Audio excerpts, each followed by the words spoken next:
Vous arrive-t-il de vous poser des questions sur le sens de la vie, le temps qui passe, le temps qui nous reste? Parce que moi, je dois vous avouer que là, après avoir enregistré une vidéo de 2 heures, ou plutôt avoir tourné une vidéo de 2 heures, ou pensé l'avoir fait, et réalisé au moment de couper la vidéo que j'avais rien enregistré, j'ai eu très mal au fondement. Enfin bon, j'imagine que c'est des choses qui arrivent. Bonjour à tout le monde, c'est Kevin pour les Ludovores, et c'est la deuxième fois aujourd'hui que je me lance dans cette vidéo. Je vous avoue que j'ai passé 2 heures dessus, je vais repasser 1 heure et demie, 2 heures dessus encore une fois. Je vais peut-être couper ça en deux parties aujourd'hui. Je vous avoue que j'ai pas la motivation pour refaire toute la vidéo en entier sur cette seule soirée. Donc je pense que je vais peut-être faire ça en deux parties, un petit peu aujourd'hui, un petit peu demain, si j'arrive à trouver le temps demain. Parce que là, 2 heures de tournage, sans tournage en fait, parce que j'ai pas fait tourner, j'ai pas enregistré la vidéo. Ça fout un petit coup au moral. Mais bon, allez, il faut bien y aller. Les quelques centaines de personnes qui nous suivent pour le moment attendent la vidéo, peut-être, on espère, on croise les doigts pour en tout cas. Donc on y va. On est déjà le 16 septembre au moment où j'enregistre cette vidéo, ce qui veut dire que vous serez certainement le 18 ou le 19 ou le 20 quand vous verrez la vidéo. Donc mi-septembre, de plus en plus de projets arrivent sur Kickstarter, sur GameFound. C'est la grosse période de la rentrée qui continue. C'est pas prêt de s'arrêter d'ailleurs, hein. La semaine prochaine sera aussi assez lourde. Le mois prochain sera très très lourd aussi. Donc autant partir directement sur la vidéo de la semaine.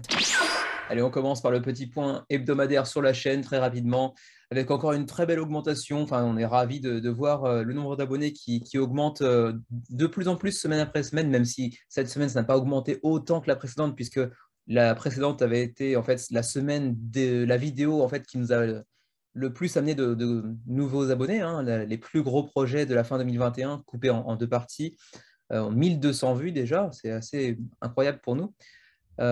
Mais les menus crowdfunding, eux, continuent d'augmenter semaine après semaine. Ça fait très plaisir à voir. Et du coup, cette semaine encore, on a fait 38 nouveaux abonnés. Donc, c'est la fête. On est très content, évidemment. Et puis, bon, les saveurs japonaises augmentent toujours un peu moins, bien évidemment. Mais il n'y a pas que le crowdfunding dans la vie, les gens. Donc, intéressez-vous un petit peu aux jeux déjà sortis. Ici, Rumble Nation, très très très bon jeu japonais, assez court, nerveux et pas dénué de stratégie. Il est vraiment super sympa, donc allez y faire un tour. C'est beaucoup plus court que les menus crowdfunding, donc je vous invite à aller la voir. Sur ce, on est parti sur notre vidéo hebdomadaire avec les 4 points habituels, vous avez l'habitude, les projets annulés, puis le suivi des projets sous le même format que la semaine dernière, à savoir un suivi des projets très très court où je renverrai automatiquement vers les vidéos dans lesquelles je présentais les projets en question. Ce sera beaucoup plus rapide, ça évitera de prendre trop de temps sur la vidéo au global. Puis ensuite, un petit point sur les mentions honorables parmi les nouveaux projets de la semaine et un dernier point un peu plus conséquent sur les projets qui eux aussi sont plus conséquents cette semaine dans les nouveaux projets. Sur ce, on est parti.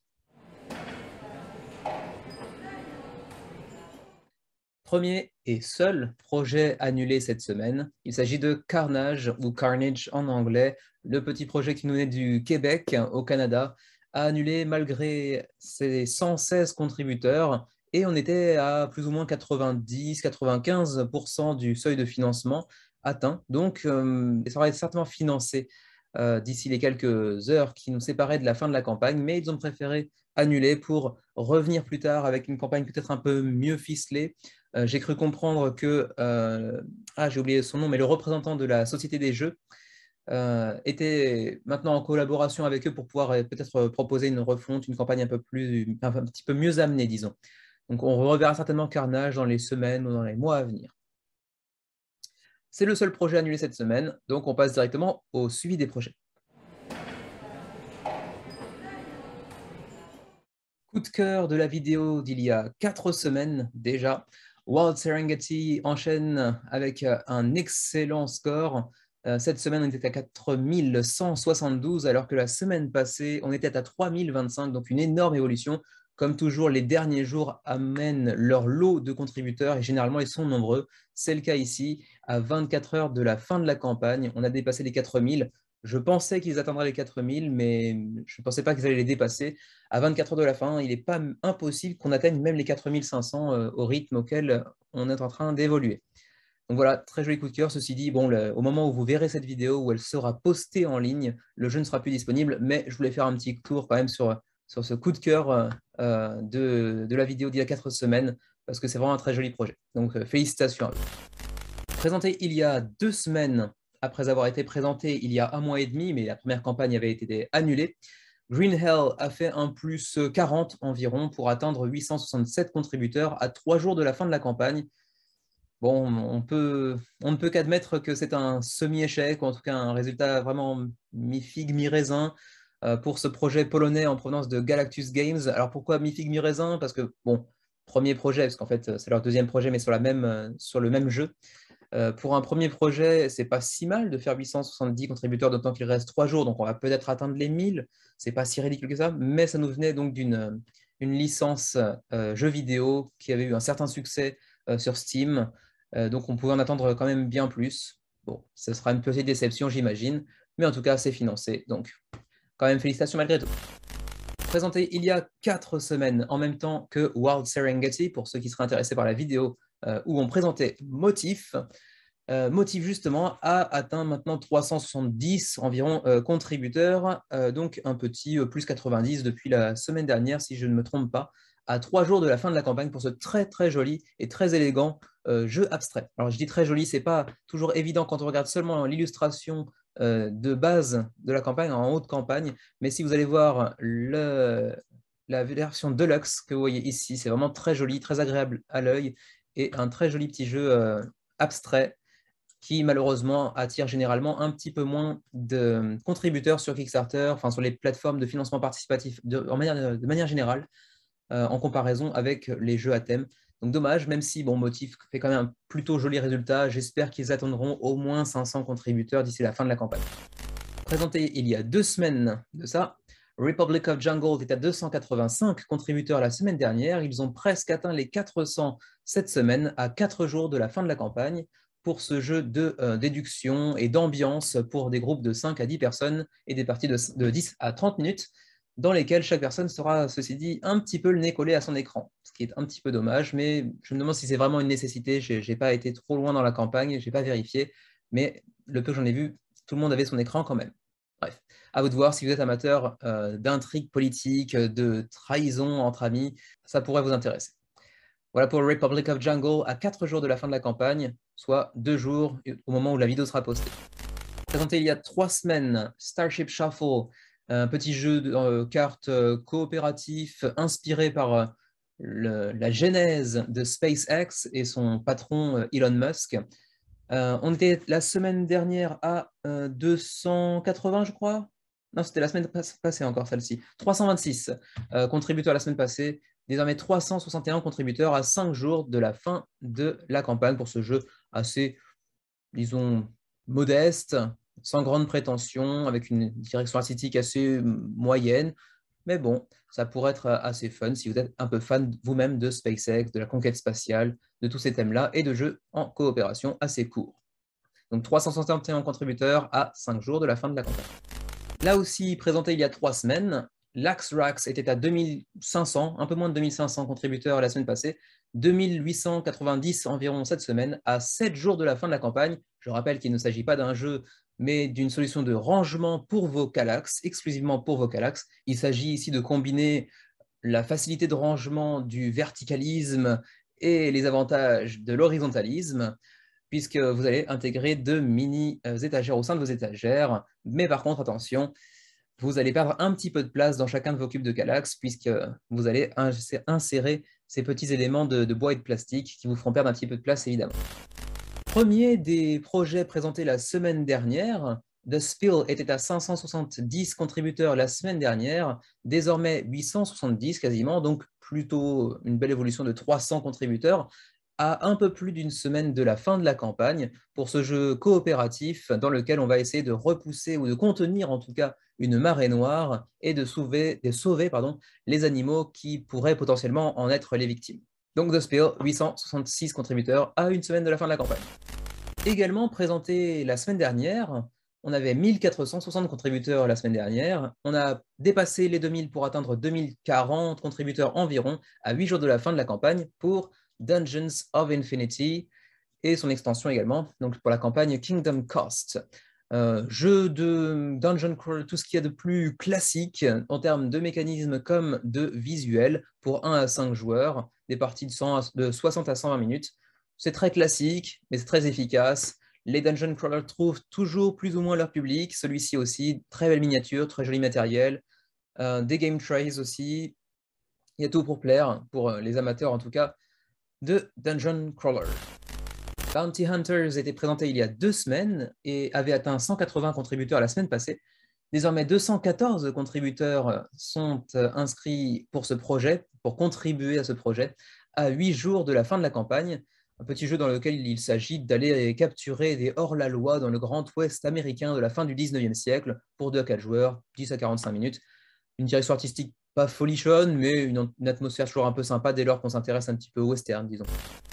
Également présenté il y a 2 semaines, c'était un peu le gros projet d'il y a 2 semaines. Mythic Mischief était à 3500 contributeurs environ la semaine dernière, 3930 environ maintenant à 8 jours de la fin de la campagne. Donc pareil, je vous invite à aller voir la vidéo d'il y a 2 semaines pour plus de détails pour ce jeu de Ivy Studio, dont on pourrait quand même dire qu'à 8 jours de la fin de la campagne, c'est pour l'instant une semi-déception en termes purement numéraires et statistiques. Mais bon, d'un autre côté, GameFound, sur lequel ils ont fait la bascule après avoir été sur Kickstarter pour leurs 2 premiers projets, GameFound a toujours un petit peu moins de personnes, pour l'instant en tout cas, que Kickstarter. Donc tout bien pensé, c'est quand même un très joli résultat, d'autant qu'il reste 8 jours et que les derniers jours vont apporter une masse de backers supplémentaires. Pas de gros stretch goals supplémentaires, ceci dit, depuis la semaine dernière, donc on passe rapidement. Continuons avec Earth Rising, qui était à 525 contributeurs la semaine dernière, plus 50 pour atteindre 575 contributeurs à 9 jours de la fin de la campagne pour ce jeu, encore une fois, coopératif, écologiste et écologique. Ça rappelle un petit peu The Spill, du coup, dans l'atmosphère, où il s'agit ici d'aller sauver notre chère planète des dégâts que nous avons pu lui causer. Présenté la semaine dernière, Hagemonia est un gros projet de RPG un petit peu à la Seigneur des Anneaux, Voyage en Terre du Milieu. 1150 la semaine dernière, 1357 cette semaine à 12 jours de la fin de la campagne. Allez voir la vidéo de la semaine dernière, vous aurez beaucoup plus de détails. Également présenté la semaine dernière, EOS était à 750 contributeurs, 840 cette semaine, donc presque plus 100 contributeurs pour ce projet à 12 jours de la fin de la campagne. Très jolie direction artistique, des mécanismes assez intéressants, un gameplay qui a l'air vraiment solide, vraiment bien développé, avec un prix assez accessible. Un projet intéressant, attirant, mais attention, comme je l'ai dit la semaine dernière, Grey Fox Games, c'est souvent même très en retard et pas toujours idéal au niveau de la communication non plus, le suivi des projets. Donc, à vous de voir. Ils sont ici en collaboration avec King Raccoon. Est-ce que ce sera mieux ou pas? À voir. Est-ce qu'ils se sont améliorés depuis la dernière fois? C'est très possible aussi. En tout cas, le jeu a l'air très sympa. Donc, EOS, la semaine dernière, pour la vidéo, avec plus de détails. Également la semaine dernière, on vous présentait The Artemis Project. Non, pardon, lapsus révélateur. The Artemis Odyssey, la suite de The Artemis Project. 760 contributeurs la semaine dernière, presque 900. Encore 2 contributeurs cette semaine, à 12 jours de la fin de la campagne. Avec quand même petit coup de gueule évoqué la semaine dernière. Il s'agit d'un jeu conçu par 2 Français, très connus d'ailleurs, hein, Bruno Fedouti et Serge Laget, donc bien connus du monde du jeu de société, particulièrement dans les zones francophones, mais pas de version française. Avec 2 auteurs français, c'est quand même très très dommage, même si j'imagine que dans quelques années, on pourra le trouver en magasin en France, au Canada, en Belgique également. À vous de voir si vous êtes prêt à attendre ou si vous voulez contribuer malgré tout. On continue avec Eleven, le jeu de management de club de football, présenté également la semaine dernière. On était à 1825 contributeurs la semaine dernière, 2275 cette semaine, donc une jolie évolution. On continue à accumuler les contributeurs et à séduire les fans de football qui sont visiblement légion. Je ne le pensais pas au sein de la communauté des ludistes, mais finalement, il y en a quand même un paquet. À 12 jours de la fin de la campagne, on évolue bien. Pas de stretch goal fonction de l'évolution du nombre de backers ou même de la somme encaissée pendant la campagne, mais simplement des stretch goals journaliers. Donc on va aller voir un petit peu de quoi il s'agit cette fois, les 7 derniers jours. dans les 6 derniers jours, parce que je l'avais fait il y a vendredi, et on est jeudi aujourd'hui. Bref, les 6 derniers jours. Donc, on a débloqué cette fois des mini-sponsors de maillots qui seront inspirés par des compagnies de jeux de société notamment. Donc, ça fait un peu fun. Ensuite, on a débloqué aussi des petits tokens de maillots pour le plan de jeu sur le terrain, cette fois-ci un petit peu plus personnalisé par couleur avec les numéros, etc. On a débloqué également 8 nouvelles cartes de staff, de membres de staff, qui seront désignées, conçues par les contributeurs eux-mêmes, en collaboration bien évidemment avec l'équipe de développement du jeu. Ensuite, celui-ci est assez intéressant. Le 7e jour, on a débloqué The Grassy Team Boards, en fait, les plans de jeu que vous voyez ici avec le stade sur lequel vous allez aligner vos joueurs avant le début de chaque match. Ils ont décidé d'ajouter un petit revêtement sur le plateau qui apparemment, d'après ce qu'ils disent, est une grande nouveauté dans le monde du jeu de société. Un revêtement qui fait penser un petit peu au toucher et aussi au niveau visuel à de la pelouse. Reste à voir, bon, ils nous disent un peu que c'est révolutionnaire, que c'est génial, que ça ajoute encore de l'immersion, ce qui peut être potentiellement vrai, mais je demande à voir, je demande à toucher pour voir un peu ce que ça donne. Mais bon, sur le papier, c'est intéressant, effectivement. Ensuite, le 8e jour, on a débloqué de nouvelles infrastructures pour le stade, ainsi que des illustrations uniques pour chaque plateau de stade, afin d'avoir un peu plus de personnalisation, d'immersion pour chacun des joueurs. Hier, on a débloqué 12 petits jetons d'action, 3 pour chaque joueur, ainsi qu'un petit plateau que vous voyez ici, pour en fait simplement garder en mémoire quel joueur a fait quelle action, enfin combien d'actions entre les actions du mardi, mercredi, jeudi, je crois, pendant la semaine de chaque phase, pendant laquelle vous pouvez donc acheter des joueurs, vendre des joueurs, recruter du staff, etc. Donc 3 actions par personne, donc c'est juste pour garder un peu en mémoire quelle personne a fait quelle action, en gros. Donc voilà, je ne sais pas encore quel sera l'unlock d'aujourd'hui, donc le nouveau stretch goal d'aujourd'hui. À voir. En tout cas, belle évolution de campagne également pour Eleven, sur laquelle j'ai passé 30 minutes la semaine dernière. Donc si vous voulez plus d'informations, allez voir la vidéo de la semaine dernière, elle est faite vraiment pour vous. Allez, on continue avec Mint Mini. On était à 770 contributeurs la semaine dernière pour ce projet présenté il y a 2 semaines. On est désormais à 920 contributeurs à 2 semaines de la fin de la campagne pour ce petit jeu vraiment pas onéreux, qui est le dernier jeu de la première série des Mint. Si vous ne connaissez pas, allez voir la page de Pocketto. Il y a beaucoup de jeux Mint dans ces petites boîtes en métal qui sont sortis. Celui-ci, le dernier de la première série. On continue avec SoulForge Fusion, présenté la semaine dernière très brièvement.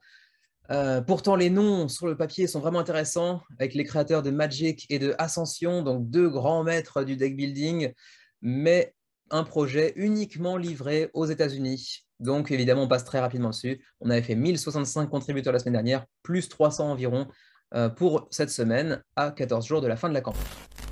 1150 contributeurs la semaine passée, 1225 cette semaine pour Limbo et son reboot de reboot, devrais-je même dire, puisque on a déjà eu une campagne il y a 1 mois et demi environ qui avait été annulée faute de financement, mais c'était déjà une refonte, d'où le 1.5 du jeu de base Limbo Eternal War, un jeu qui est blindé de miniatures, du kilo plastique, de très très bonne facture. Ceci dit, on a des superbes miniatures très très joliment réalisées pour ce jeu de confrontation. Je vous invite à aller regarder la vidéo d'il y a 2 semaines pour plus de détails.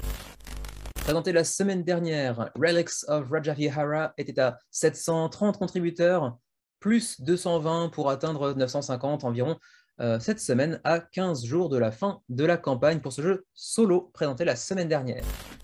Présenté il y a 2 semaines celui-ci, Earthen War est un jeu abstrait qui a attiré 11 backers de plus que la semaine dernière, ce qui n'est pas énormissime, certes, mais bon, le jeu est financé, c'est déjà ça. À 15 jours de la fin de la campagne, jeu abstrait assez unique en son genre, avec une direction artistique assez unique en son genre aussi. On ne va pas en dire plus, mais avec des mécanismes, ceci dit, assez intéressants et un univers assez original aussi.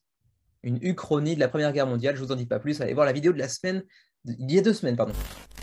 Suivant avec Tournament Fishing, un petit jeu de deck building qui était à 730 contributeurs la semaine dernière et qui est désormais à 841 contributeurs à 3 semaines de la fin de sa campagne, en provenance donc de TGG Games, assez connu, qui est d'abord un magasin qui est devenu ensuite un éditeur de jeux.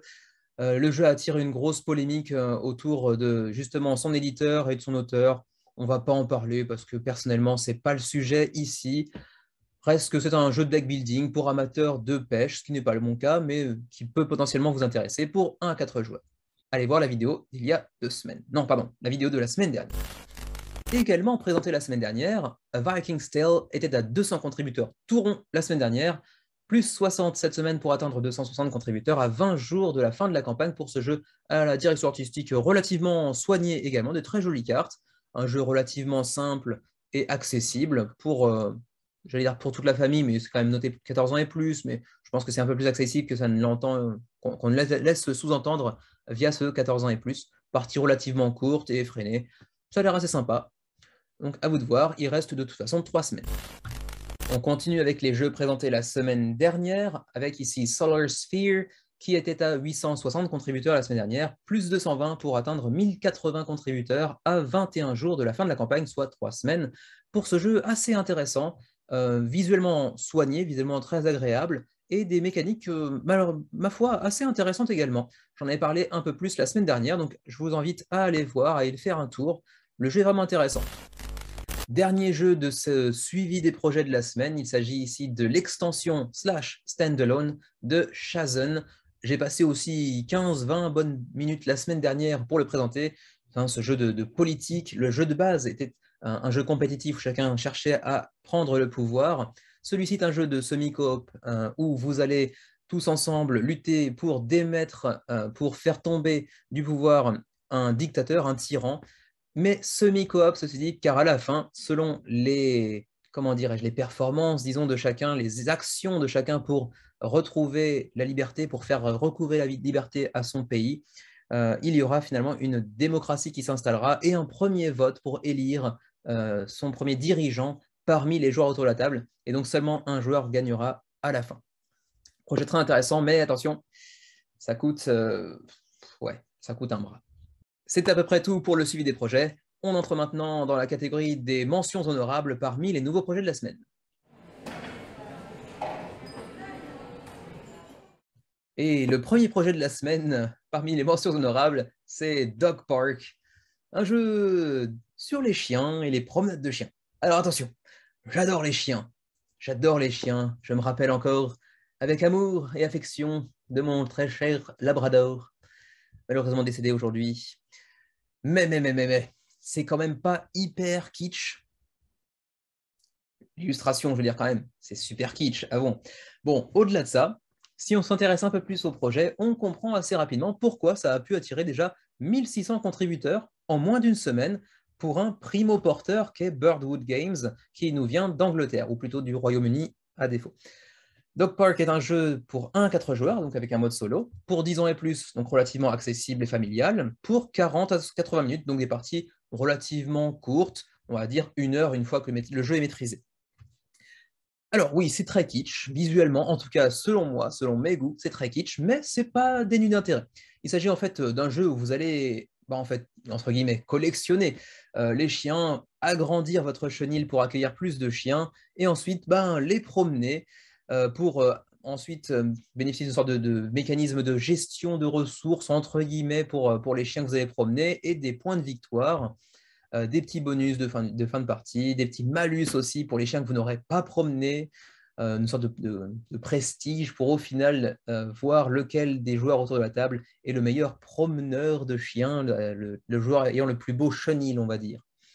Donc voilà. Alors, rentrons un petit peu plus dans les détails. On voit ici un petit peu quelques illustrations, un petit peu du matériel avec le plateau central, les plateaux individuels de joueurs, les petits meeples de promeneurs avec leurs chiens. Alors, on passe directement sur les différents pledges. On a le pledge de base qui coûte 39 livres, soit un peu plus de 40, donc 45 € environ. Ensuite, on a la Collector's Edition pour 47 livres, donc 8 livres de plus. On va voir tout de suite ce qu'elle intègre de plus comparé au jeu de base. Alors, le jeu de base, vous voyez ici tous les composants, donc 163 cartes de chiens, avec donc une illustration, le nom du chien, des effets pour chacun d'entre eux, des ressources lors de leur promenade à aller chercher, les plateaux individuels des joueurs, un plateau central avec ici la zone de promenade avec les petites ressources que vous voyez ici, les points, etc. tout un tas de petits tokens, y compris les tokens de promeneurs avec leurs chiens, les chiens eux-mêmes. Ensuite, quelques cartes pour le solo également, des cartes de lieu, des cartes de forecast, je ne sais pas trop à quoi ça correspond dans le jeu, mécaniquement parlant, j'entends. Des cartes d'objectifs également. Et maintenant, qu'est-ce que vient apporter l'édition Deluxe? Eh bien, elle vient apporter 29 nouveaux chiens via 2 packs, qui sont le pack des Famous Dogs, donc les chiens célèbres, et les European Dogs, donc les chiens européens. Ensuite, les chiens et les ressources sont un petit peu améliorées en termes de tokens, avec ici notamment le screen print, donc l'illustration imprimée sur les tokens, et puis également cette petite couverture de boîte pour la version KS exclusive. Vous avez aussi en add-on un jeu de cartes, mais qui n'a pas forcément un grand intérêt. Vous pouvez prendre aussi les 2 extensions séparément sans prendre la version Deluxe. Ceci dit, pour la différence de prix, autant prendre la Deluxe très honnêtement. Ensuite, un petit détour sur le How to Play, donc comment jouer. Eh bien, il y aura 4 phases. Une phase de recrutement, on va recruter des chiens, on va aller certainement sur une sorte de mécanisme de marché, aller acquérir de nouveaux chiens pour son chenil. Ensuite, on va sélectionner lesquels des chiens de notre collection, de notre chenil, on va aller promener sur ce tour. Ensuite, on va justement faire la petite promenade avec les chiens. On va, pendant cette promenade, acquérir des petites ressources qu'il faudra collecter pour compléter, vous voyez ici les petites conditions à gauche, j'imagine. Les gifs se déclenchent enfin. Vous voyez ici donc les marcheurs qui se déplacent, les marcheurs, pas Macron, les marcheurs, les promeneurs, je veux dire.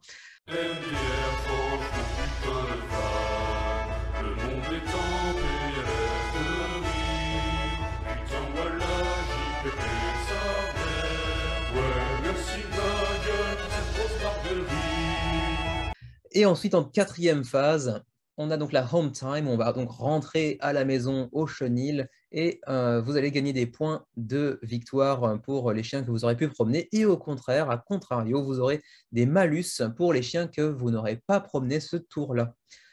Voilà, donc petit jeu assez intéressant, bon, pas révolutionnaire en termes de mécanisme, ça fait penser un petit peu notamment à PAX ou à Tokaido pour ce qui est de la promenade. Après, bon, la gestion de ressources, le set collection, on a l'habitude d'en voir aussi, pas de problème. Mais ceci dit, un thème assez frais, on a assez peu de jeux sur les chiens, il faut bien l'avouer. Il y a déjà une version testable sur Tabletopia pour ceux d'entre vous qui seraient intéressés. J'avoue que pour moi, c'est un petit peu trop kitsch visuellement parlant, mais bon. En plus, on a déjà débloqué des game trays pour les différentes ressources, pour les différents composants, donc ça ajoute encore un petit peu de valeur au jeu qui n'est en plus pas spécialement très très cher de base. Donc bon, pourquoi pas, ma foi. Ensuite, petit tour du côté des stretch goals, pas des stretch goals, pardon, des frais de port. Vous avez tout un descriptif sur les différents chiens et leurs pouvoirs selon la couleur. Vous voyez, les violets n'auront pas les mêmes pouvoirs que les jaunes, que les roses, etc. Donc, je passe en détail, on est quand même seulement dans les mentions honorables. Allez, on passe directement donc au shipping, donc les frais de port. Alors, les frais de port pour l'Europe, ça va un petit peu dans tous les sens. Vous avez l'Allemagne ici, l'Angleterre ici qui est un petit peu moins cher, la Belgique qui est moins chère que la France, etc. Bon, c'est un grand melting pot de n'importe quoi. La Belgique, ça sera entre 16 et 17 livres. La France entre 19 et 20. Le Canada entre 16 et 17. J'ai fait à peu près toutes les zones francophones, en tout cas présentes ici. On n'a pas de zone africaine visiblement. Bref. Alors, pour ce qui est de la valeur pure du jeu, je serais plutôt enclin à vous conseiller la version collector, si tout du moins le jeu vous intéresse, parce que pour la différence de prix entre la version standard et la version collector, et la différence de frais de port, qui est de 1 livre, très honnêtement, ça les vaut. Donc autant aller sur la Collector's Edition, très honnêtement. Ceci dit, après, si comme moi, vous aimez les chiens, mais que vous trouvez ça très très kitsch, je ne pourrais pas non plus vous en vouloir. Donc bon, moi, j'en serais pas, mais je comprends qu'il y ait déjà quand même 1600 contributeurs, ce qui est assez énorme, sur moins d'une semaine de campagne. Donc félicitations à eux. On passe sur Masters of the Universe, et vous me direz encore, mais oui, encore, mais cette fois-ci, ce n'est pas sur GameFound, et ce n'est pas par Akron Games, qui était en charge pas de la version, mais du jeu pour le public européen. Là, on est sur le projet Simon, donc grosse boîte d'édition très connue pour les amateurs de Kickstarter. Masters of the Universe pour, cette fois-ci, le continent américain et asiatique également. Alors oui, c'est un petit problème de licence, en fait, purement. Akron a chopé les droits pour l'Europe. Simon a chopé les droits pour globalement le reste du monde, donc les États-Unis, le Canada, l'Asie. Et du coup, on se retrouve avec la même licence, la même propriété intellectuelle, comme on dirait en anglais, mais pas le même jeu. Alors, il s'agit ici d'un jeu essentiellement coop, mais dans lequel vous pouvez également jouer en un contre tous, avec quelqu'un qui va incarner les méchants, les démoniaques, disons, et l'autre équipe composée de plusieurs joueurs, celle-ci, qui va incarner donc les gentils, avec notamment He-Man, le héros. Donc voilà, il s'agit d'un jeu de confrontation entre deux équipes ou un jeu de coopération pour aller vaincre les forces du mal.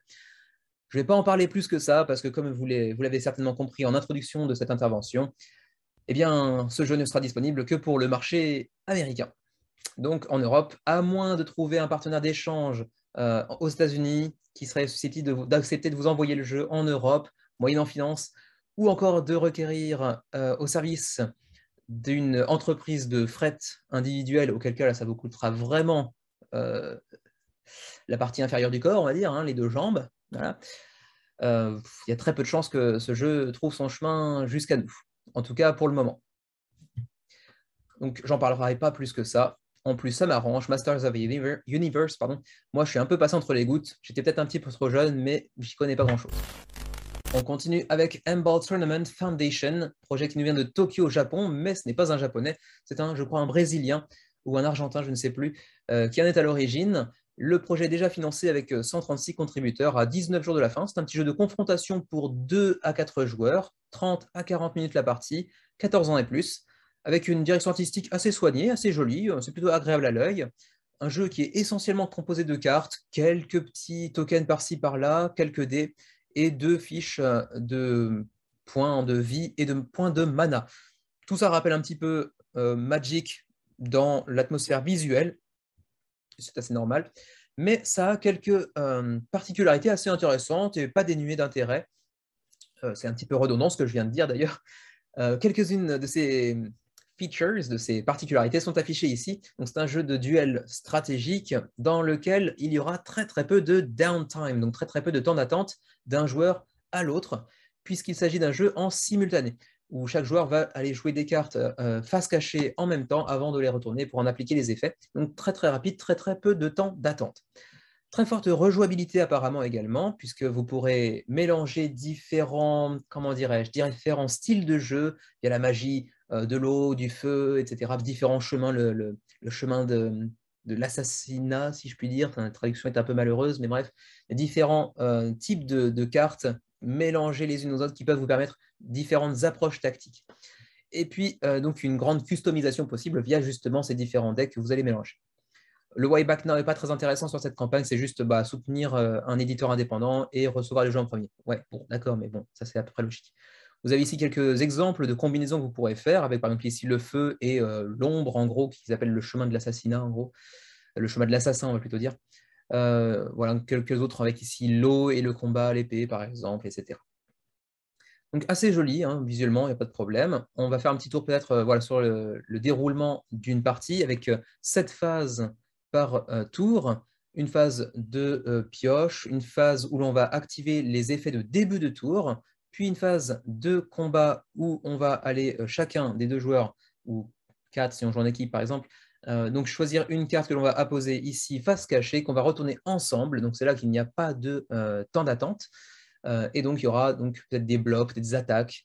Ensuite, quatrième phase avec les effets de fin de tour, par exemple les brûlures, le poison, les diverses blessures qui vont vous impacter, qui vont vous provoquer des dégâts. Ensuite, la réduction de la durée des effets en question. Par exemple, le bleeding, la saignée ne va pas durer plus de 3-4 tours, donc elle va s'arrêter. On fera diminuer la durée de ces effets de fin de tour via des dés. Ensuite, on aura du coup ce Move Use Skills, donc le déplacement des capacités, des compétences utilisées pendant le tour, voire même la défausse de certaines d'entre elles.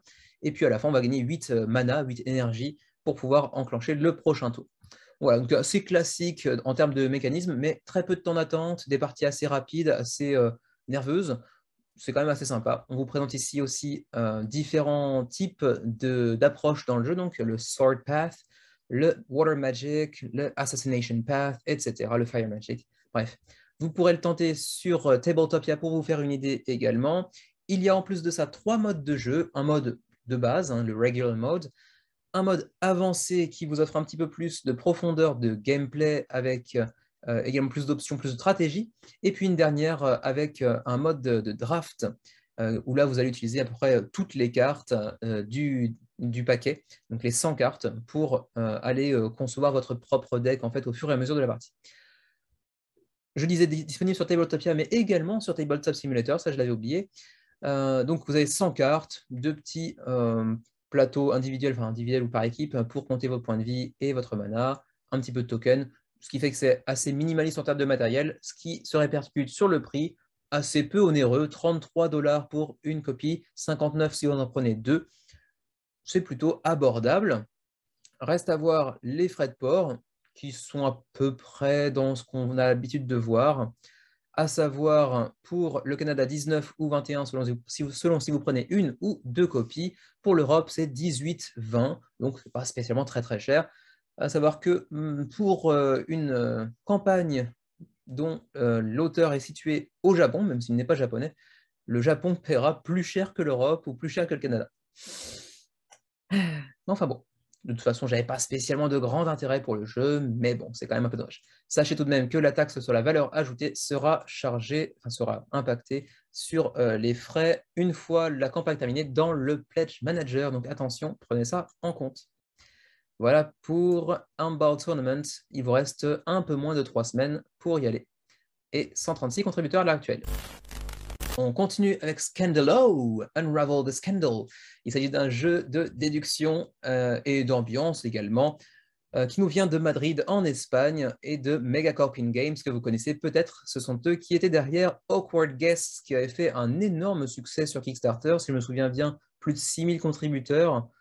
Oui, c'est bien ça, 6161 contributeurs. Et je crois que c'est également un jeu de déduction sociale très très populaire.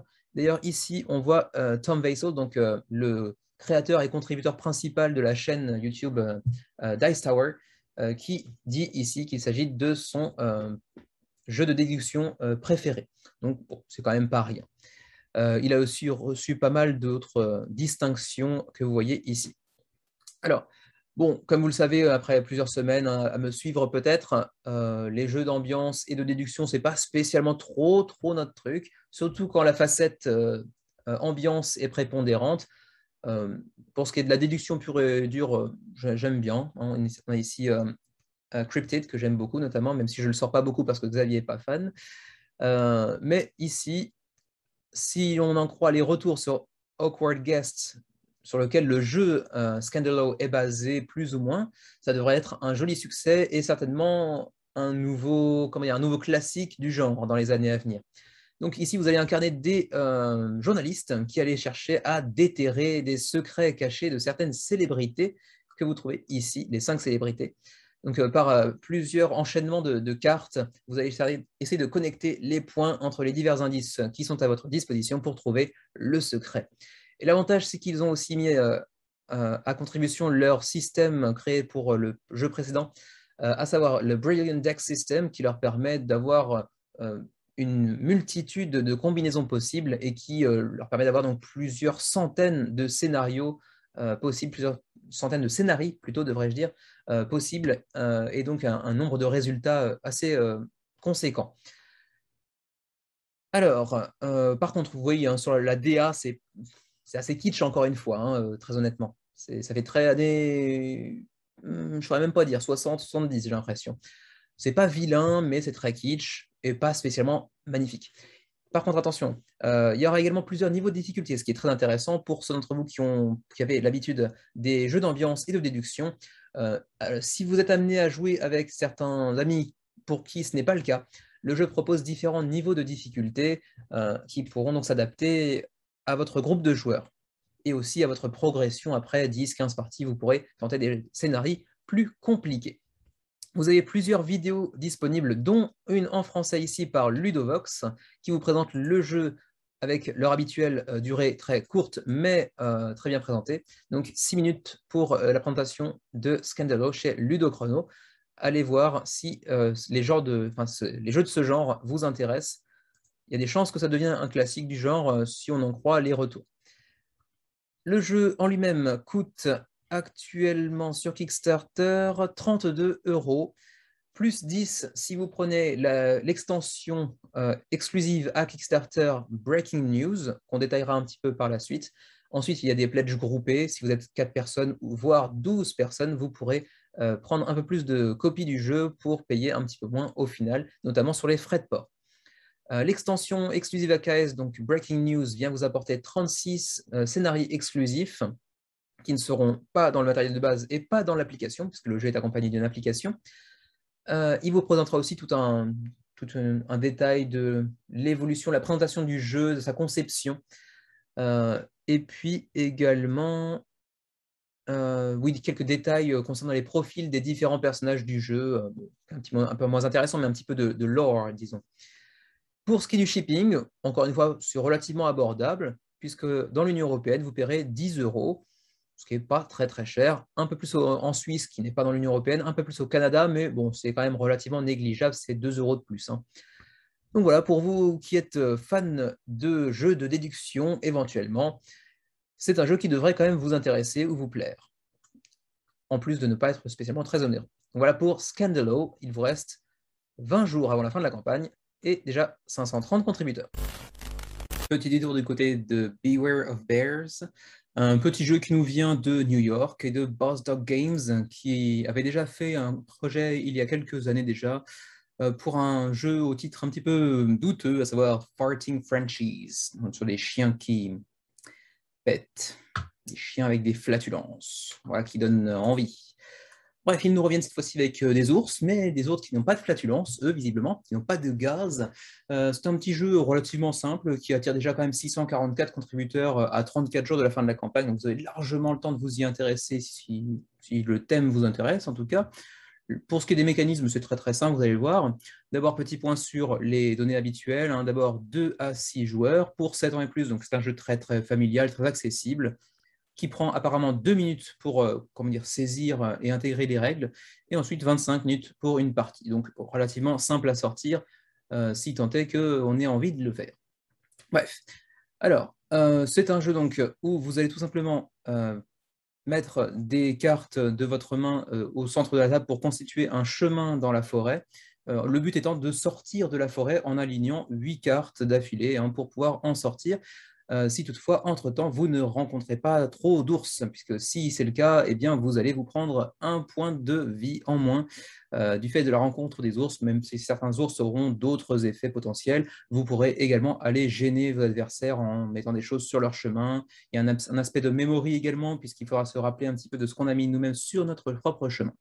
Voilà, donc rien de très très fou pour Beware of Bears, pardon.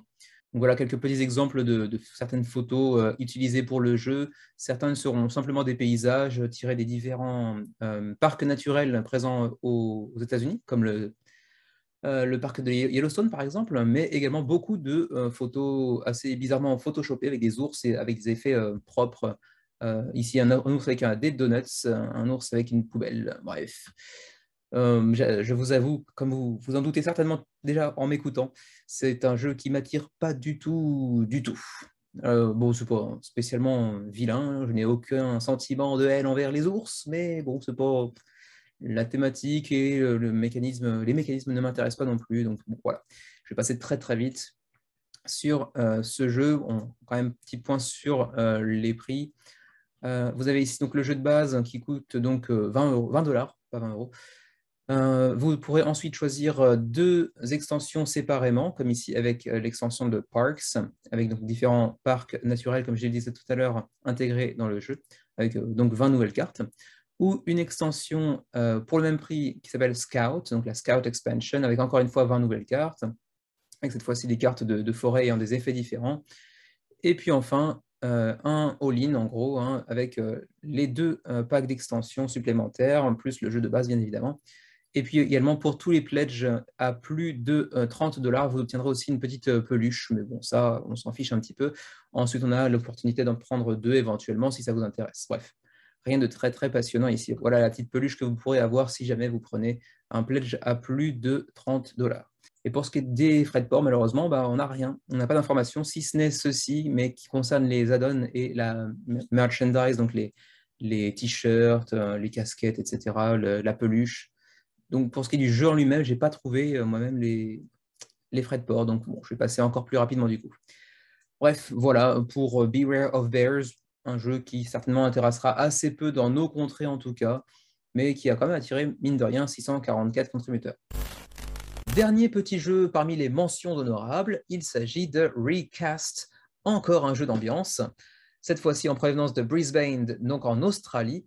Celui-ci, par contre, va avoir beaucoup plus de difficultés à financer. On est seulement 47 contributeurs, je dis on, je ne m'inclus pas dedans, soit environ un tiers, un peu moins d'un tiers peut-être, du seuil de financement.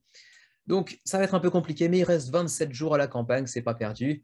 Il s'agit ici d'incarner des studios cinéma qui cherchent à faire des remakes de films classiques, mais avec un casting différent.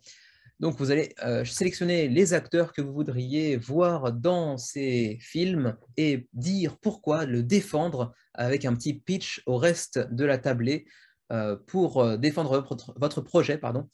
Et le studio choisira, le joueur incarnant le studio à chaque tour, choisira la personne qui l'aura le plus convaincu et il lui attribuera un point, en gros.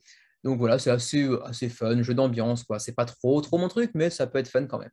Donc pour 3 joueurs et plus, 15 à 60 minutes, 6 ans et plus. Bon, on dit 3 joueurs et plus, mais bon, c'est quand même bien plus fun si vous êtes au moins 4 pour qu'il y ait 3 joueurs qui défendent leur pitch et un juge, sachant que le juge va changer à chaque tour.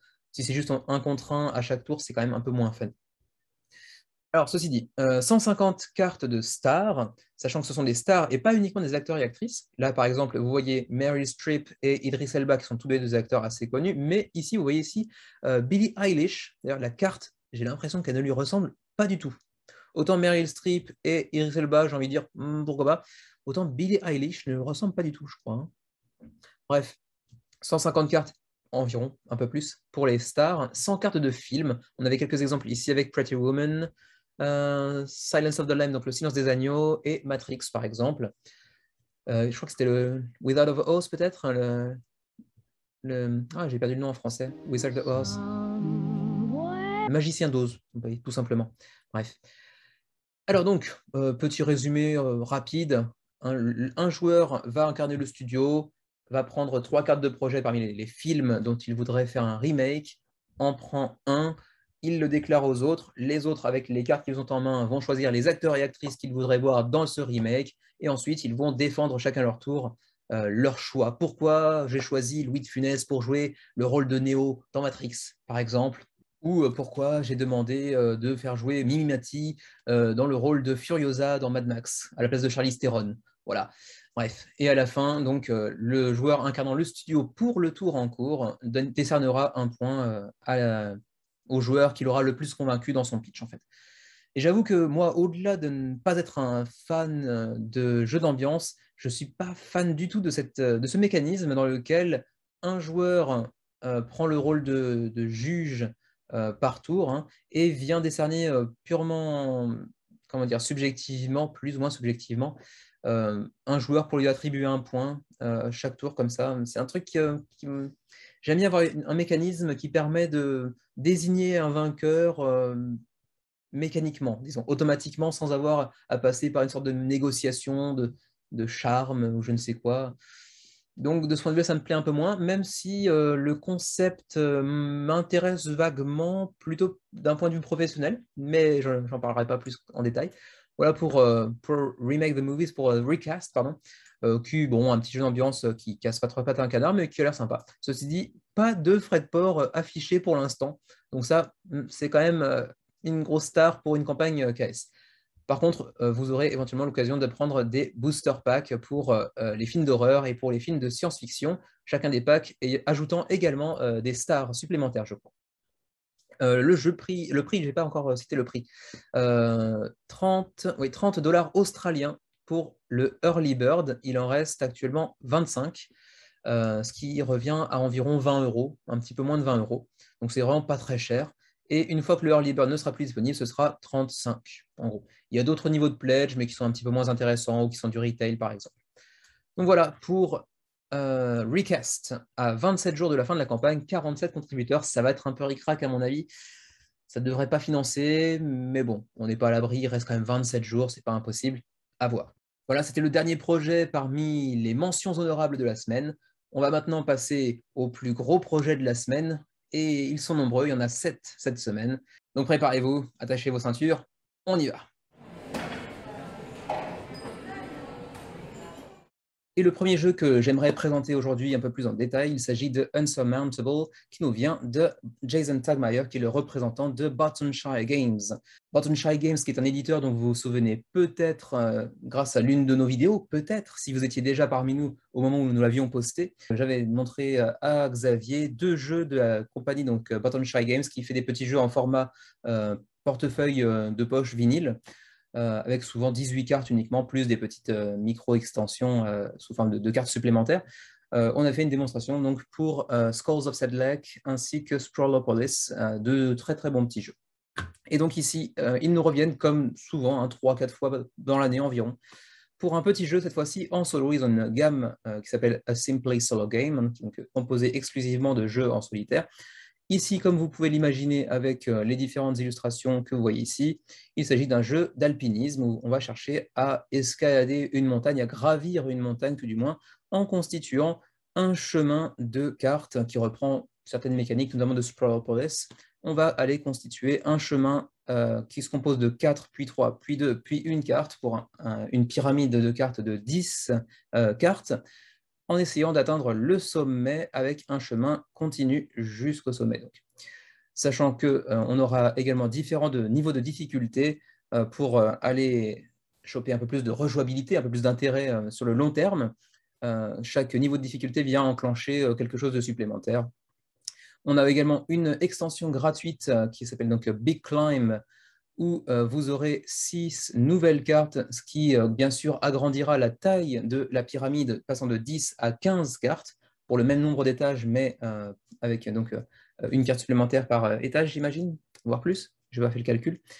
Et également deux nouveaux mécanismes, les drapeaux de prière et les Seracs. Je n'ai pas cherché à savoir ce que c'était pour l'instant, je n'ai pas pris le temps, excusez-moi, mais je le ferai éventuellement pour la semaine prochaine.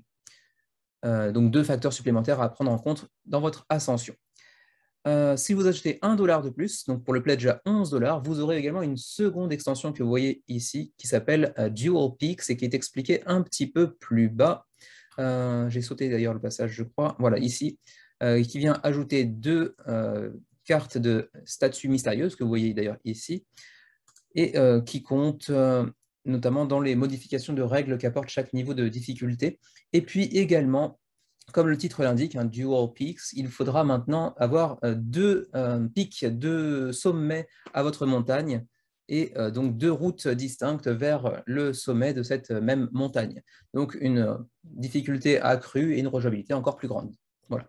Pour $1 de plus, ça me semble valoir le coup. Et comme toujours, chez Bartonshire Games, quand ils font une campagne Kickstarter, vous avez également l'opportunité d'aller chercher d'autres jeux de la collection. Vous avez ici un petit aperçu des différents jeux qu'ils proposent. Ils en ont quand même déjà beaucoup, tous des petits jeux portables, donc c'est très agréable de ce point de vue-là, ça prend vraiment pas de place. Les plus populaires étant Sprawlopolis, Skulls of Sedlec, donc on a présenté en vidéo, mais également Circle the Wagons, Stassimacy également, qui est l'œuvre de Elizabeth Hargrave, donc l'auteur de Wingspan, entre autres. Et donc voilà tout un tas de petits jeux, parfois avec des auteurs relativement connus. Et donc vous pourrez en ajouter, je crois, 3 ou 2 pour le même frais de port. Donc c'est plutôt intéressant. Vous voyez que j'ai backé moi-même à $11 et je vais essayer de chercher 1 ou 2 jeux supplémentaires, peut-être un pour Xavier si ça l'intéresse, parce que j'ai déjà 2 jeux 2 plus celui-ci, plus peut-être un autre, ça fera déjà 4 ou 5, je n'ai peut-être pas forcément besoin d'avoir toute la collection, tous les jeux ne m'intéressent pas. Donc voilà, des frais de port qui ne sont pas affichés là par contre, il faut je pense aller regarder directement dans le niveau de pledge, on vous l'indique je crois. Une fois que vous backez, en fait, selon votre pays, on vous l'indique directement, mais ce n'est pas écrit dans la campagne, me semble-t-il. Donc à voir. Ceci dit, attention, les frais de port vous paraîtront assez conséquents. Si vous ne prenez que ce jeu-là, ça va coûter peut-être même plus cher que le jeu, qui est assez peu onéreux, donc c'est compréhensible. D'où l'intérêt en fait d'aller ajouter 2-3 jeux de leur collection pour essayer de diminuer un petit peu la facture. Enfin, la diminuer en l'agrandissant. C'est un peu un paradoxe, mais vous aurez compris. Voilà, pour ce qui est de Unsurmountable, pardon, j'ai un peu bafouillé, comme souvent. 2452 contributeurs à l'heure actuelle, à 8 jours de la fin de la campagne. Campagne assez courte, donc attention, hein, ne perdez pas trop de temps si vous vous y intéressez. Il y aura encore un petit passage sur la campagne dans la vidéo de la semaine prochaine, donc comme petit rappel, mais bon, si le jeu vous tente, n'hésitez pas à y aller. On continue avec Altenar Secrets, une campagne qui nous vient de Montpellier en France. Cocorico à nouveau. Alors, très beau projet, je le dis d'entrée de jeu. Très joli projet avec de très jolies miniatures, mais, parce qu'il y a forcément un mais, des niveaux de pledge assez étranges et pas forcément très lisibles à première vue. Alors, si on se penche un peu plus sur le sujet, qu'on prend un peu de temps pour le lire, effectivement, ça passe un peu mieux, mais même en prenant ça en compte, ça reste un petit peu étrange à mes yeux, en tout cas. En tout cas, pour l'instant, le jeu a tiré 144 contributeurs. Il reste 18 jours à la campagne et vous le voyez, on est à peu près à un tiers, un peu plus, non, un peu moins de tiers, je pense, du financement. Donc, pour l'instant, ce n'est pas extraordinaire comme résultat, mais il reste suffisamment de temps pour se rétablir. Ceci dit, si on se base uniquement sur ce qu'on peut voir du jeu, vous allez voir avec moi ensuite dans la campagne, et certainement l'ambition que pouvait avoir Power of Gamers, qui est donc un primo-porteur, primo-éditeur, je pense que c'est un résultat relativement décevant pour l'instant en tout cas. Donc, est-ce qu'il sera encore la semaine prochaine ou est-ce qu'ils préféreront éventuellement annuler pour revenir plus tard après avoir fait un peu plus de communication, avoir revu quelque chose, notamment au niveau des pledges? À voir. En tout cas, pour l'instant, ce n'est pas le cas et je leur souhaite bien évidemment que ce chiffre de 144 contributeurs augmente. Bref, alors de quoi s'agit-il? Vous avez d'abord, et il est bon de le noter, puisque ça fera gagner un petit peu de temps, une page en français sur leur site en fait directement, et vous avez donc l'ensemble de la campagne qui est en fait traduite en français, ou peut-être même que c'est le français qui a été traduit en anglais plus logiquement pour la page Kickstarter. Donc, je vous invite bien évidemment à aller consulter la page en français. Vous en apprendrez tout autant, voire même bien plus d'ailleurs, que ce que je pourrais vous en dire aujourd'hui. Hein. Prenez bien votre temps, notamment au niveau des pledge levels, pour bien comprendre de quoi il s'agit. Alors, par souci de confort, je vais repasser sur la page en anglais, pas que je comprenne mieux, bien évidemment, mais simplement par habitude. Alors, il s'agit d'un jeu, déjà là, c'est pas très clair non plus, hein, qui est un jeu de confrontation en 1 contre 1 pour 70 minutes, 14 ans et plus, ou un jeu pour 3 à 4 personnes, 70 minutes, 14 ans et plus. Comme vous voyez ici, on a Altenar Secrets Arena ou Altenar Secrets Ordeals. Et en fait, c'est le même jeu, mais pas tout à fait. Donc, il vous faudra prendre Ordeals si vous voulez jouer à plus de 2 personnes, donc à 3-4. En revanche, si vous voulez faire uniquement du 1 contre 1, Arena suffira. Ceci dit, ça ne veut pas dire qu'il n'y a pas d'extension pour l'un ou l'autre. Là, je crois que c'est uniquement d'ailleurs pour Arena, avec peut-être d'ailleurs une des extensions qui propose de jouer à plus de 2 personnes. Bref, c'est pas forcément très clair. Mais bon, c'est peut-être justement ma faute aussi. Hein. Peut-être, je vous le rappelle, hein, comme j'avais dit la semaine dernière, j'ai un QA de chiffres avec une virgule entre les deux. Donc, ça aide pas. Bref, allons découvrir ça un petit peu plus en profondeur. Alors d'abord, comme vous le voyez ici, Altenar Secrets est un jeu de confrontation tactique en 1 contre 1, donc essentiellement, même si vous pourrez jouer à plus, dans lequel vous allez vous affronter en fait au sein d'une tour, la tour de l'Atorium ici, qui a une particularité, à savoir que les salles qui la composent effectuent des rotations selon les mouvements des joueurs et les actions des joueurs. Et donc, l'ordre des salles et leurs effets vont bien entendu être amenés à se déplacer au fur et à mesure de la partie. Pour ce faire, vous aurez des équipes de 6 personnes, dont plusieurs membres auront des capacités bien entendu uniques qui vous permettront de faire certaines actions que ne pourront pas faire ces autres coéquipiers. Comme on vous le présente ici, on est sur un jeu où le mouvement, le déplacement est certainement la chose la plus importante du jeu parmi les mécanismes. À chaque tour, vous allez vous déplacer sur les différentes salles qui s'offrent à vous et parfois faire bouger les salles pour déranger vos adversaires notamment. Également une très forte interaction sur et autour du plateau avec donc vos amis, mais également vos alliés et parfois même vos opposants. On aura également 2 modes de jeu, donc en 1 contre 1 et 3 à 4 joueurs, 6 factions. Enfin, la présentation est également aussi bizarre à ce niveau-là, 6 et plus factions, donc quoi, 7, 8, 9. Donc j'imagine que ça c'est pour parler des extensions qui seront présentées plus bas. Plus de 25 skills, donc plus de 25 capacités, compétences, disons, 6 objectifs différents, et 29 et plus miniatures, ce qui est encore une fois un chiffre assez étrange, 29 et plus, donc quoi, 30, bref, j'imagine que là encore, ça vient des extensions ainsi que des, comment dirais-je, des reveals qu'ils vont faire jour après jour. En fait, chaque jour, ils vont venir révéler un peu plus de détails sur certaines cartes, sur certains personnages avec leurs miniatures, etc.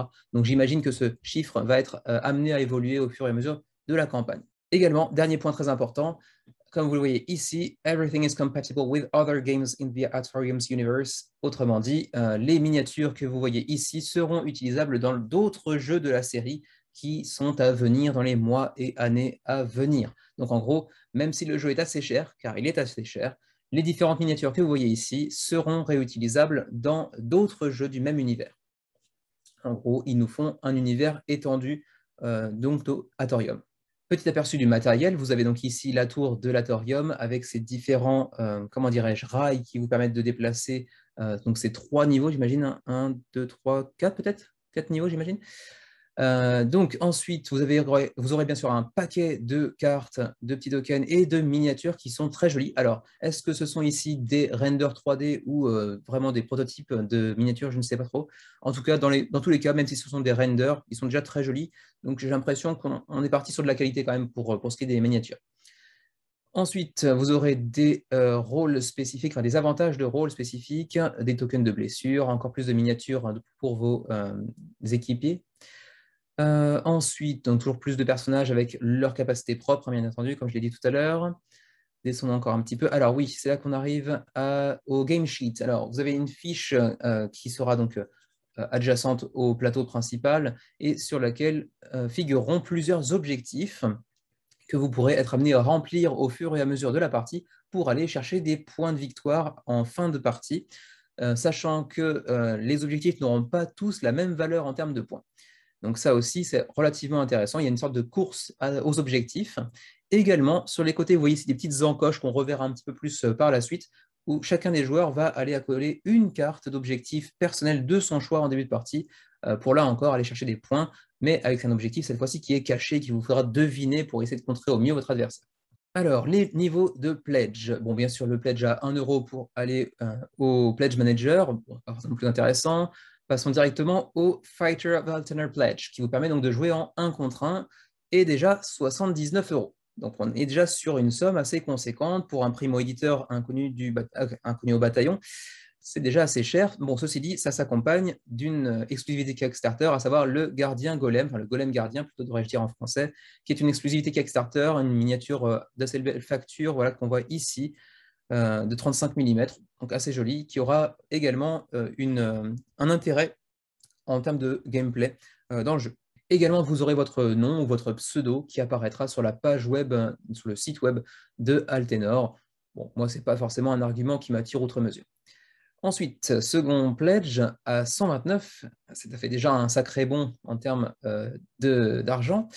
Le Guildmaster Pledge vous offre cette fois-ci le jeu de base que vous voyez ici, plus 2 extensions, à savoir l'extension Sharp Shadows et l'extension Stealth Shadows, qui sont toutes des ajouts en termes de gameplay avec de nouvelles factions, je crois 6 nouvelles guildes, 22 nouvelles compétences, avec également peut-être l'arrivée des savants, des alchimistes, des dockers, des serbions, des pickpockets et des houdini qui, j'imagine, est une sorte d'hommage aux magiciens, nés à Blois, si je me souviens bien, là où il y a la maison de la magie, en hommage à Houdini, justement, si je ne me trompe pas.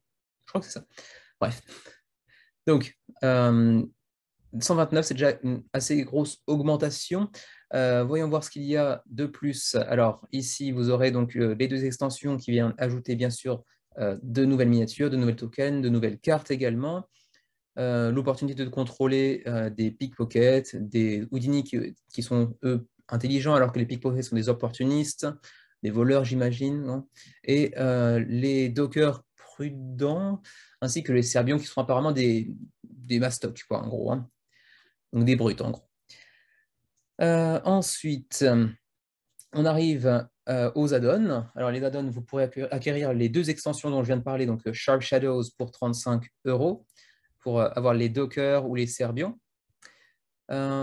Ensuite, le deuxième, donc Stealth Shadows, dont j'ai parlé également, qui là vous donnera l'occasion... Tiens, il y a du français ici. Ils ont oublié de mettre de l'anglais ou comment ça se passe? Bref, ici, ce sera pour les pickpockets et les Houdini, donc les 2 autres factions, bien évidemment.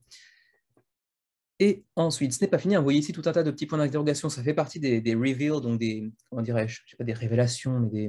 On va regarder le mot en anglais, des reveals, vous comprendrez. Donc des différents reveals journaliers qui vont intervenir pour présenter certains personnages, leurs miniatures, certaines cartes également. Et ensuite, c'est pas fini, on a donc ici la donne avec Alternate Secrets or Deals, et c'est là que le bas blesse, à mon avis, pour l'instant en tout cas. C'est en fait que pour jouer à 3 ou 4 personnes, bah, vous allez avoir besoin d'acheter cette add-on, qui est en fait une extension qui vous permettra de jouer à 3 ou 4 personnes, mais vous ne pourrez pas le faire d'office dans le jeu en fait. Cette extension, cette add-on vous coûtera 40 €, et grâce à elle, vous pourrez enfin donc jouer à 3 ou 4 personnes, avec quelques petites modifications de gameplay bien évidemment, apparemment, hein. Des murs qui vont apparaître, des boules de feu, des trésors illimités, etc. Bref, donc de nouveaux dangers, etc. Mais on peut se demander pourquoi il n'y a pas de pledge qui propose cette add-on avec le jeu de base sans les autres extensions, par exemple. Ce serait intéressant de pouvoir le proposer également. Et au-delà de ça, ben, on n'a pas non plus de all-in. Si vous regardez bien, voilà, j'ai passé tous les niveaux de pledge et on n'a pas de niveau de pledge qui nous propose d'acquérir justement Alternate Secrets or Deals, donc ce mode 3-4 joueurs en all-in, permettant de faire baisser un petit peu le prix au total.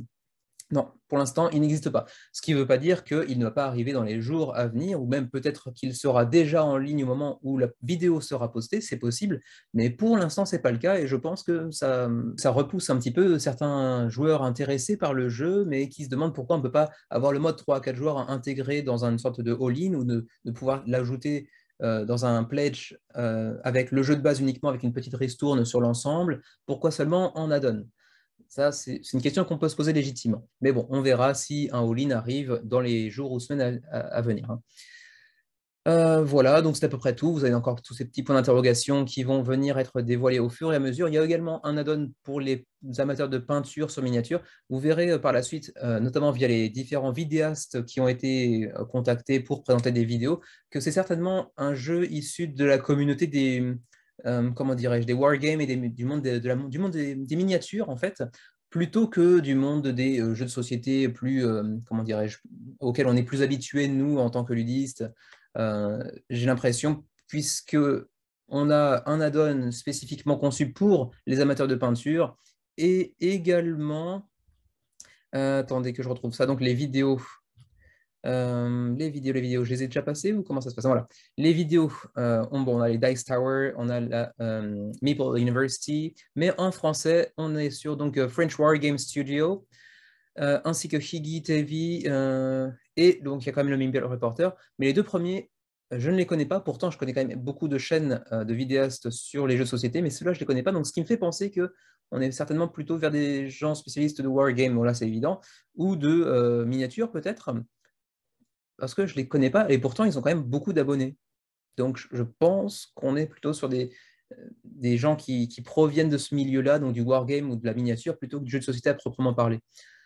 Bref, ça n'a pas de grande importance. On a également une vidéo du Maple Reporter qui vous présente le jeu. En combien de temps d'ailleurs, juste pour voir, je vais peut-être aller voir moi aussi, 33 minutes. Donc c'est un petit peu long, mais ça reste encore après abordable. Donc voilà. Ensuite, il y avait une petite présentation des différents mécanismes du jeu que vous retrouverez bien entendu sur la page en français du jeu, hein. Donc, vous avez ici un petit résumé des différents niveaux de pledge avec la petite ristourne que ça permet d'obtenir. Donc ici, le Early Bird Discounted Guildmaster est à 23% de réduction, même si ça n'inclut donc pas Secret Ordeals, donc le jeu à 3 ou 4 personnes, ainsi que la donne pour les amateurs de peinture. Ensuite, le Why Back Now n'est pas spécialement très intéressant au-delà des 7 à 23% de réduction. Au-delà de ça, s'il y a le petit golem en miniature, ce qui est intéressant. Et également, pour ceux d'entre vous que ça intéresse éventuellement, ils reverseront 10% des revenus à des ONG environnementales. Passons donc aux frais de port. Alors d'abord, il y a un petit point sur la TVA. Ils prennent en compte la TVA, ils la prennent en charge eux-mêmes, donc vous n'aurez pas à la payer. Donc ça, c'est quand même très sympa de leur part. Bon, après, les prix sont conséquents, donc ils épongent peut-être un petit peu là-dessus, je ne sais pas. Pour le premier groupe, on y trouve la France, la Belgique, donc voilà pour les francophones, on a le Luxembourg également, donc ce sera 20 à 30 selon votre niveau de pledge, plus éventuellement les add-ons complémentaires. À l'heure actuelle, pour le Canada, ça coûte un bras. Alors par contre, le Canada apparaît deux fois, une fois s'il y a plus de microcontributeurs et une fois s'il y en a moins de microcontributeurs, donc ça dépendra de 34 à 54 ou 54 à 62. J'espère pour les Canadiens intéressés que vous aurez plus de 1000 personnes représentant votre pays, sinon ça va me faire très mal. C'est à peu près tout ce que je peux vous dire pour ne pas prendre trop de temps à propos de Alternate Secrets, donc un très joli projet au demeurant, avec un gameplay qui a l'air intéressant, même si j'ai pas pris suffisamment de temps pour entrer dans les détails des règles. Mais au-delà de ça, ça reste assez cher pour un primo-éditeur, primo-porteur de projet sur Kickstarter, dont le jeu est connu depuis relativement peu de temps, même si on le connaît depuis quelques semaines, je crois, avant le début de la campagne.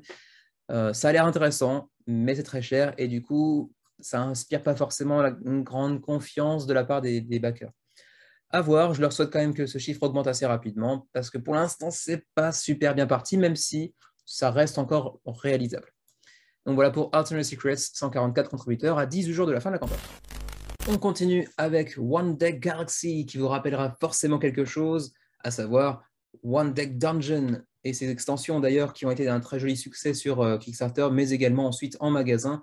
Le projet qui nous vient donc de Asmadi Games, qui a déjà 22 projets dans sa besace sur Kickstarter. Et bien sûr, on va aller retrouver ici One Deck Dungeon avec son extension Forest of Shadows, mais également One Deck Dungeon qui avait fait 3000 contributeurs, plus ensuite de très bons résultats également en magasin. Un jeu donc solo ou coop qui avait fait, qui bénéficie de très bons retours, que j'ai possédé, mais que je ne possède plus. Je l'ai revendu parce que j'estimais avoir fait un petit peu le tour. Pas, pas dans le sens où j'ai joué 15-20 fois, mais dans le sens où après 2-3 parties, j'ai bien compris que ce n'était pas spécialement ma cam. Et du coup, je m'en suis séparé. Je reconnais qu'il a de grandes qualités, mais c'est pas trop mon truc. Bref, ici, on revient avec One Deck Galaxy, qui, comme vous pouvez l'imaginer, partage beaucoup de choses avec One Deck Dungeon, hein, ne serait-ce que le titre le montre. D'ailleurs, vous avez ici certaines icônes qui rappellent largement ce qu'on voyait notamment dans One Deck Dungeon. Alors ici, il s'agit, ceci dit, d'un jeu assez différent, même si certains mécanismes sont repris. Vous allez ici essayer de construire une civilisation en partant d'une planète plutôt modeste pour créer une sorte de fédération spatiale. Encore une fois, il s'agit d'un jeu de 1 à 2 joueurs en coopération, là encore, mais qui peut être étendu à 4 joueurs si vous combinez 2 sets. Donc, si vous avez 2 copies du jeu, vous pourrez jouer jusqu'à 4 personnes. Si vous êtes un vétéran de One Deck Dungeon, vous retrouverez certains des mécanismes auxquels vous êtes familier. Ici, ceci dit, il y aura également plusieurs choses assez différentes. Le jeu sera plus stratégique et il faudra planifier plus sur le long terme vos actions pour pouvoir en sortir vainqueur. Sachant qu'ici, cette fois, tous les dés, y compris ceux de faible valeur, auront une utilité assez importante. Vous serez amené à affronter différents adversaires, chacun des adversaires ayant des conditions de victoire différentes et parfois même des règles un petit peu spécifiques pour un peu plus de rejouabilité. Et donc, vous devrez trouver un plan pour réussir à les vaincre et donc être plus intelligent qu'eux, en gros. Alors, qu'y a-t-il dans le jeu? On a d'abord 40 cartes de lieux à explorer et qui fourmillent de rencontres diverses. 4 cartes de planètes de base, on va dire. Donc, c'est le berceau de votre civilisation, de votre fédération, devrais-je plutôt dire. 4 cartes de society, donc de société, avec des technologies différentes selon celles que vous choisissez en début de partie, j'imagine.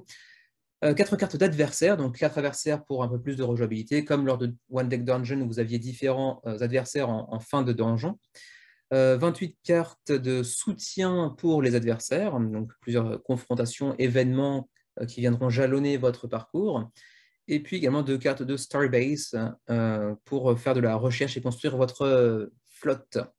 Et également 30 dés, bon là, évidemment, One Deck Dungeon, on reprend un peu plus, enfin, on reprend à peu près les mêmes idées, donc on aura beaucoup de dés, ainsi que quelques disques. Comme pour One Deck Dungeon, toute la série des One Deck est un concept qui se veut relativement minimaliste, donc ce sera une boîte relativement petite, comme pour One Deck Dungeon. Ceci dit, vous pourrez aussi avoir des upgrades deluxe, avec notamment les disques, donc les tokens qu'on a vus ici, qui auront un aspect foil sur le dessus, donc légèrement brillant, scintillant, ainsi que des cartes un peu épaisses et donc plus durables, on va dire. Les niveaux de pledge, on a plusieurs niveaux de pledge comme vous pouvez le voir ici. Le premier à 25 $, qui vous offre une copie du jeu, donc One Deck Galaxy. 45 $ vous permettra d'avoir une copie du jeu en Deluxe. 45 $ également pour avoir 2 copies du jeu de base. 80 $ pour avoir 2 copies du jeu Deluxe. 180 $, là ça commence à piquer un petit peu, pour avoir 12 copies, mais là c'est plutôt pour les retail, donc pour les magasins. Même chose pour le 300 $.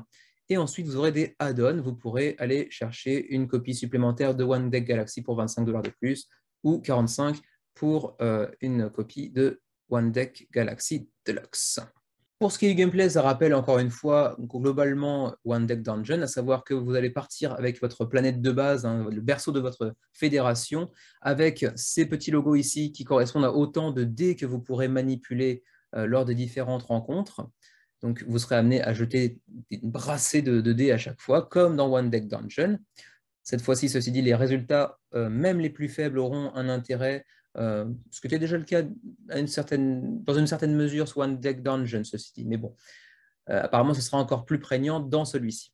Les dés en question seront notamment utilisés lorsque vous aurez des cartes de galaxies qui viendront s'ajouter. Vous devrez ajouter, comme dans One Deck Dungeon, ici, des dés pour recouvrir certains espaces. Quand c'est un carré ici, c'est un seul dé. Quand c'est un rectangle comme celui-ci, vous pourrez ajouter plusieurs dés pour essayer d'atteindre ce total et ensuite ajouter cette galaxie à votre fédération en glissant ça en dessous un peu à la façon d'un One Deck Dungeon. Donc vous avez ici des lieux et ici des rencontres, parfois des affrontements. Et au fur et à mesure de la partie, comme dans One Deck Dungeon, vous allez ajouter les nouvelles cartes que vous aurez réussi à compléter ou dont vous aurez réussi à compléter les missions sur le côté pour avoir encore plus de dés à votre disposition et pouvoir donc prétendre à des missions plus complexes. Et puis au final aussi à l'adversaire final, bien sûr. Petite différence assez intéressante avec One Deck Dungeon, c'est la Starbase. La Starbase vous proposera d'aller utiliser certains dés pour lesquels vous ne trouvez pas d'intérêt ou d'utilisation directe pour aller les ajouter ici dans le Research Lab pour développer votre flotte. Ce qui vous permettra de mettre à profit certains dés qui, a priori, n'étaient pas forcément très utilisables en l'état. Donc ça, c'est une nouveauté assez intéressante. Les ennemis ont l'air d'être un petit peu plus intéressants également que ceux de One Deck Dungeon, a priori, parce qu'ils auront une évolution propre à leurs compétences particulières. Ils gagneront eux aussi des colonies au fur et à mesure de la partie, et il faudra éviter qu'ils gagnent plus de colonies que vous, ou en tout cas plus rapidement, sinon ça pourrait déclencher la fin de la partie. Également différent de One Deck Dungeon, vous aurez à droite de votre fédération ici une carte supplémentaire avec différents jalons que vous voyez ici. Vous pourrez compléter différentes missions qu'on appelle ici des milestones, des bornes en fait, qui vous permettront de compléter donc certaines missions et de gagner certains points pour augmenter notamment votre limite de colonies, de nombre de colonies que vous pourrez posséder. Et c'est une donnée essentielle pour pouvoir l'emporter sur votre adversaire. C'est à peu près tout pour ce qui est du gameplay. Il y a encore quelques petits trucs que j'aurais pu citer, mais globalement, vous avez une première idée de ce que pourrait être One Deck Galaxy, qui est donc très similaire à bien des niveaux à One Deck Dungeon, bien évidemment, puisque c'est son grand frère spirituel et également en mécanisme, vraiment, mais avec quelques différences intéressantes qui permettent de renouveler un petit peu le genre. Alors maintenant, on descend un petit peu, on va peut-être regarder un petit peu les différentes fédérations que vous pourrez être amené à contrôler, les Elements, les Team Tiddlewinks, les Felici et les Plumplim, assez mignons, avec, j'imagine, bien entendu, un nombre de dés de couleurs différents pour chacune d'elles, et peut-être des spécificités, mais je ne rentrerai pas dans les détails, je n'ai pas trop pris le temps. Il y avait aussi les zip-zap apparemment sur lesquels j'étais passé un peu trop vite. Ensuite, les stretch goals, bon, pour l'instant, rien de très fou, hein. J'ai l'impression que juste quelques nouvelles cartes. Non, il n'y a pas grand-chose de très intéressant pour l'instant.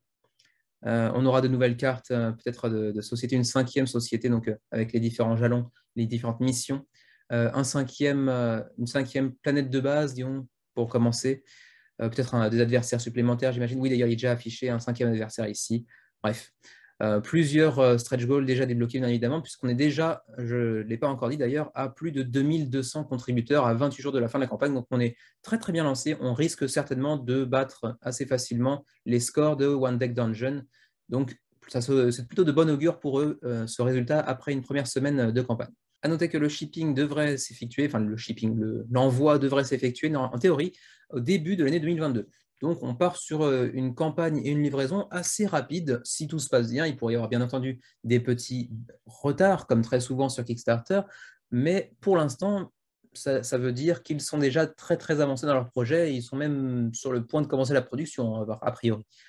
Bien entendu, ils disent que c'est une estimation, que ça pourrait être amené à changer, notamment au niveau des frais de port. Les frais de port, justement, alors pour l'Europe, c'est 18 $, pour le Canada 15, donc un petit peu moins cher. Donc ça reste à peu près abordable. Si vous pouvez faire des groupes pledge, bien entendu, c'est encore mieux, j'imagine. Sachant que ça pourrait être sujet à modification assez significative à l'avenir. Donc bon, à voir. J'espère qu'ils ne feront pas partie de ces différentes compagnies sur Kickstarter qui demandent de l'argent après la fin de la campagne pour éponger les augmentations de frais de port. Certains l'ont fait, c'est généralement assez mal vu et c'est compréhensible. Et ma foi, c'est à peu près tout. Donc voilà, One Deck Galaxy, un jeu qui devrait attirer un bon nombre de personnes, c'est d'ailleurs déjà le cas.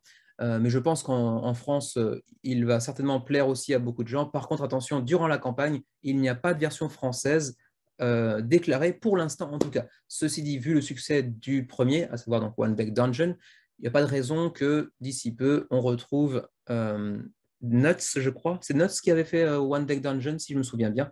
Donc Nuts, probablement, devrait s'occuper de One Deck Galaxy, à moins que ça passe sous la main d'un autre éditeur. À voir. On verra bien. En tout cas, pour l'instant, tout se passe très très bien pour eux. 2226 contributeurs à 28 jours de la fin de la campagne. On passe à Threetail, qui est de retour après une semaine et demie ou 2 semaines d'absence, puisqu'ils avaient fait une première campagne qu'ils avaient arrêtée après seulement un jour. Pourtant, ils avaient largement les moyens d'arriver au seuil de financement, mais ils avaient préféré prendre un petit peu de recul et revenir 2 semaines après avoir ingéré un petit peu les commentaires et les propositions des différents backers lors de leur première campagne, pour revenir un peu plus fort avec une offre légèrement différente. C'est le cas, c'est des changements assez mineurs pour être tout à fait honnête, ce qui veut dire que là, je vais profiter de la vidéo que j'avais faite il y a 2 semaines et je vais vous la copier-coller rien que pour sauvegarder un petit peu de mon temps.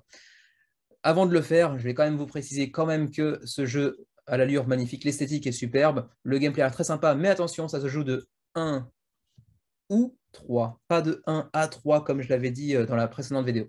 Un joueur donc en solo, apparemment c'est une super expérience en solo, ou 3 joueurs. Donc c'est au choix, mais c'est pas 2 joueurs apparemment. Donc notez quand même que le jeu sera disponible en français, enfin les règles seront disponibles en français, peut-être pas l'ensemble du matériel, ça j'en doute un petit peu, mais les règles, le livret de règles sera disponible en français, voilà, ici. Ensuite également, vous pourrez déjà l'essayer sur Tabletopia et Tabletop Simulator pour vous faire une idée en anglais seulement, ceci dit. Et également, vous pourrez découvrir un petit peu plus de gameplay sur la vidéo qu'a fait Pascal ici, donc À qui de jouer, qui vous a fait une présentation assez détaillée du jeu sur le module, je pense, TTS ou Tabletopia, je ne sais plus lequel des deux. Bref, qui commente, lui, d'ailleurs, avec un commentaire très dithyrambique, donc apparemment, lui, il a aimé. Les prix sont un petit peu différents, quelques petites variations, mais pour ce qui est du gameplay, la vidéo d'il y a 2 semaines sera largement suffisante. Donc à tout de suite. On continue avec Collab, qui nous vient de Portal Dragon, que vous connaissez certainement pour leur projet phare, à savoir Palm Island.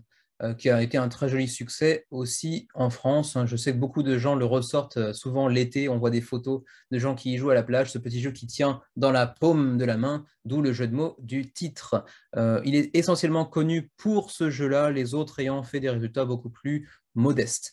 Et donc, ils nous reviennent cette fois-ci avec Collab, un jeu qui a une direction artistique vraiment soignée et vraiment aguichante. Reste à voir ce qu'il en est du gameplay. Pour l'instant, il faut quand même bien avouer que ça attire assez peu de gens, 274 personnes, mais attention, le projet est arrivé sur Kickstarter aujourd'hui, enfin ce matin pour moi, dans la nuit pour vous, j'imagine. Donc, bon, 264 personnes, c'est déjà pas si mal en si peu de temps, mais l'objectif qu'ils se sont fixé de 35 000 $ est à peu près à un tiers de réalisation, donc c'est quand même assez loin. Je pense qu'ils auraient certainement espéré l'atteindre dès le premier jour, compte tenu de l'ambition du projet, mais pour l'instant, ce n'est pas encore le cas. Mais bon, on est encore loin d'être un résultat catastrophique. Il reste presque 30 jours, presque un mois à la campagne, donc il y a vraiment moyen de faire un très joli résultat.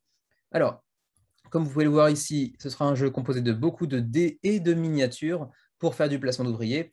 Alors, vous voyez un petit aperçu ici du plateau. Il y aura bien évidemment un tas de cartes, des tokens dans tous les sens, beaucoup de dés pour les ressources et également tout un tas de miniatures avec un plateau central partagé par tous les joueurs.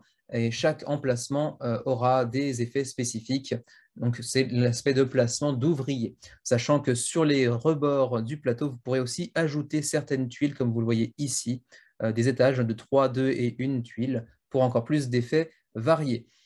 Alors, voilà, Collab 1 à 4 joueurs. Il y aura un mode solo pour 10 ans et plus, donc ça reste relativement accessible a priori. Mais ceci dit, des parties assez longues, 90 à 120 minutes, donc parties assez longues malgré tout. Les mécaniques au cœur du jeu, ce sera donc la collection de dés. Il faudra accumuler des dés pour pouvoir ensuite les jeter, et c'est ça qui vous donnera des ressources essentiellement. Également du placement d'ouvriers, comme vous avez pu le voir, via les miniatures qui sont ici, qui sont d'ailleurs peut-être un petit peu trop grandes pour le plateau pour le plateau qui est ici. Et puis, on pourrait aussi se demander, est-ce que les miniatures aussi soignées, aussi gros, c'était vraiment nécessaire pour un jeu de ce type-là? Mais bon, c'est toujours plus agréable, certes, hein, on ne va pas s'en plaindre, sauf si ça se répercute sur le prix, et ça va se répercuter sur le prix. Je pense que c'est aussi un des facteurs qui fait que la campagne a un petit peu de mal à décoller. Et puis finalement, de la construction de tableaux, si je puis dire, de grilles, en fait, ils disent ici, via les cartes que vous voyez ici, j'imagine. Et donc, l'auteur de Palm Island lui-même est derrière le jeu, en collaboration avec un autre auteur, à savoir Jonathan Gilmour, mais John Mitling est plus connu dans nos contrées, en tout cas pour donc Palm Island. Maintenant, petit passage du côté du How to Play, comment jouer. Alors là, vous avez toute une série de gifs qui viendront illustrer un petit peu le gameplay. Tout d'abord, vous allez envoyer vos minions, comme on appelle ça, pour aller gagner des ressources sur les différentes parties du plateau central. Ensuite, vous allez collecter des dés pour vous permettre de gagner encore plus de ressources via les résultats justement des 10 dés. Des 10 en un seul mot, dés 1, pas des 10 dés 1. Bref. Ensuite, vous allez construire de nouvelles cartes grâce aux ressources que vous aurez pu accumuler. Vous voyez ici, ils vont dépenser les ressources pour pouvoir construire cette carte et l'ajouter ensuite à ce tableau que vous voyez ici. Donc, chaque joueur va construire son propre tableau. Ce qui lui permettra de déclencher de nouvelles compétences et d'activer certains effets spéciaux au fur et à mesure de la partie selon les cartes accumulées. Au fur et à mesure de la partie, votre laboratoire, puisque vous êtes un savant, un savant fou pour illustrer un peu le propos, va gagner de plus en plus d'upgrades, donc d'augmentation, d'amélioration de matériel, qui vous fourniront de nouvelles opportunités de développement. Et puis, une fois qu'un joueur aura construit une 12e carte au sein de son laboratoire, alors on entrera dans la fin de la partie. Et là, il y aura bien évidemment tout un tas de bonus qui viendront s'ajouter pour avoir un nombre de points défini qui l'emportera, qui deviendra le meilleur savant, qui aura le meilleur labo. Il y a également un mode solo, comme je disais tout à l'heure, qui est présenté rapidement ici, avec apparemment un automate relativement simple à gérer, qui ne prend pas beaucoup de temps pour faire son tour, donc plutôt agréable de ce point de vue-là, avec apparemment des ennemis au pouvoir varié, donc ça pourrait amener une certaine rejouabilité qui n'est pas dépourvue d'intérêt. Voilà pour le solo rapidement, hein, je ne passe pas trop de temps là-dessus. Les différents stretch goals, bon, il n'y a pas grand-chose pour l'instant, puisque de toute façon, le jeu n'est pas encore financé. Donc seulement le premier stretch goal est déjà déverrouillé. C'est un instant unlock. En gros, ils l'ont débloqué dès le début de la partie, enfin dès le début de la campagne. Du coup, je ne vois pas très bien l'intérêt de le présenter en tant que stretch goal. C'est une sorte de faux stretch goals, puisqu'il s'agit ici donc des minions qui possèdent leur propre personnalité, donc via des miniatures qui sont susceptibles de porter des dés d'ailleurs. Voilà, ce n'est pas un grand intérêt de le présenter comme stretch goal, mais bon, pourquoi pas. On aura potentiellement des dés transparents, c'est un petit peu plus joli, certes. On aura éventuellement aussi un insert au sein de la boîte, qui a l'air assez simpliste, hein, c'est peut-être pas du game trace, je sais pas. Et puis, bien sûr, d'autres à venir s'ils atteignent un score intéressant. Mais rien que l'espacement des stretch goals me fait penser qu'ils espéraient certainement un meilleur résultat. Ils se passer directement de 35 000 à 50 000, puis à 80 000 dollars. Je pense qu'ils espéraient faire un départ un peu plus consistant, un peu plus impressionnant. Dans la boîte, vous aurez donc 4 miniatures qui seront en fait, qui viendront incarner votre savant fou, donc le savant qui viendra construire son labo. Ensuite, 12 miniatures de minions qui seront donc les acolytes de votre savant. Ensuite, des petits bols pour les dés, les fiches de personnages, bien évidemment, tout un tas de petits tokens, la piste de score également, tout un tas de cartes, donc les cartes qui seront amenées à être utilisées pour construire votre laboratoire, des cartes de potions, de monstres, mais également d'artefacts, si je puis dire, un petit sac pour les tokens, etc. Donc c'est du matériel relativement qualitatif, beaucoup de dés, des cartes d'un joli aspect, disons. La direction artistique est très jolie, les miniatures sont plutôt bien réalisées a priori, même si elles ne sont pas très nombreuses. Pas de vidéo en français, pas de version française pour le jeu pour l'instant, en tout cas, on peut avoir. Hein. Palm Island est sorti en français, donc il y a des chances qu'on retrouve Collab également. Alors, le niveau de pledge, on en parlait. Le jeu de base est à 60 dollars. Attention, il sera apparemment en 80 dollars en magasin. Vraiment? 80 dollars en magasin? Parce que donc il y a 4 miniatures de savants, plus 12 miniatures, ce qui nous emmène à 16 en comptant les minions. Et après, c'est des cartes et des dés. Ça fait quand même très cher, 80 dollars pour tout ça. Alors, je sais que les prix des jeux de société augmentent et vont continuer à augmenter dans les mois à venir. Tous les éditeurs le disent, certains l'ont déjà fait. Asmodee a augmenté les prix de son catalogue, Renegade Games a augmenté les prix de son catalogue également. Je ferai certainement une vidéo sur le pouce, donc une vidéo de réflexion, de pensée un petit peu sur le thème dans les jours ou les semaines à venir, j'imagine. C'est un thème très intéressant. Tous les jeux vont augmenter, hein, les prix vont augmenter quoi qu'il arrive, mais même en prenant ça en compte, 80 dollars de MSRP, ça me semble quand même très cher pour Collab. Du coup, pendant le Kickstarter, c'est 20 dollars de moins, ce qui semble intéressant, une fois qu'on a pris en considération que le jeu coûtera 80 dollars en magasin. Sans ça, ça reste un petit peu cher pour le jeu dont il s'agit ici. Je l'aurais vu plutôt à 50, 45, mais bon, il y a des miniatures, certes, elles ne sont pas en grand nombre. Les dés sont sympas, mais ça reste des dés, c'est pas spécialement très cher à produire. J'aurais vu ça à 50 dollars, ça me semble quand même encore un petit peu cher pour l'instant. Mais bon, après, je ne travaille pas dans l'industrie, je me fais juste peut-être des fausses idées sur le sujet. Le jeu devrait théoriquement être livré en août 2022. Donc en gros, on part sur un délai de 1 an pour arriver à la livraison, ce qui veut dire 1 an et demi en gros, hein, si on se fie au délai de livraison habituel, surtout depuis l'arrivée du Covid. Ils sont encore en cours d'équilibrage, donc le jeu n'est pas encore totalement terminé, ce qui est le cas de quasiment tous les jeux de toute façon sur Kickstarter. Hein.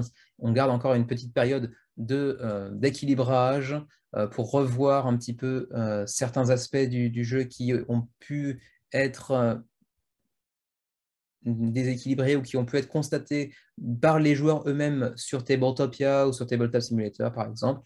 Donc il y a toujours une petite période de latence après la campagne où on termine le jeu avant d'entrer en production véritablement.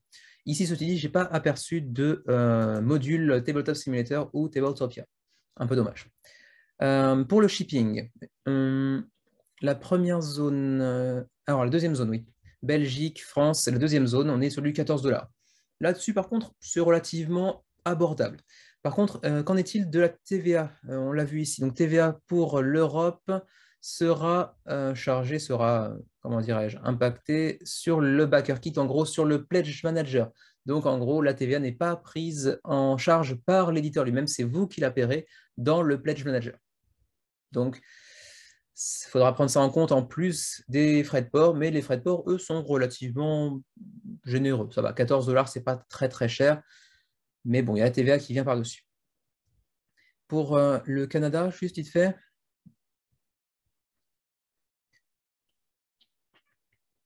Pour le Canada, c'est la zone E, par contre, c'est beaucoup, beaucoup plus cher, 32 $, alors qu'aux États-Unis, ils sont à 12, 20 $ de plus, alors qu'on est quand même voisins, quoi. États-Unis, Australie et Canada, c'est quand même juste à côté. Japon aussi 32 d'ailleurs, bon, je ne comptais pas spécialement baquer, mais bon, raison de plus de m'en dissuader. C'est à peu près tout ce que je peux vous dire pour Collab, un joli jeu, visuellement très attrayant, mécaniquement, ça n'a pas l'air de révolutionner le genre non plus, mais ça a l'air d'être relativement efficace. Je ne serais pas contre l'idée de le tester ou même de l'avoir un jour, mais de là à le baquer, non. Ce sera sans moi certainement. Ce sera sans doute sans beaucoup de contributeurs potentiels qui ne font pas le premier pas de contribuer, puisque là, je ne sais pas encore ce qui les bloque vraiment. Peut-être le prix qui est quand même assez cher pour un jeu de ce type-là, surtout quand on voit le 80 $ en magasin. Je pense que c'est un des facteurs qui explique le manque de contributeurs pour l'instant. Ceci dit, après, bon, les frais de port ne sont pas trop, trop chers. La TVA, par contre, sera ajoutée, à voir. C'est un joli jeu, assez intéressant, mais c'est vrai qu'il coûte un petit peu cher. On continue et on termine même par... Pourquoi je fais un par en anglais? On termine par Verdant.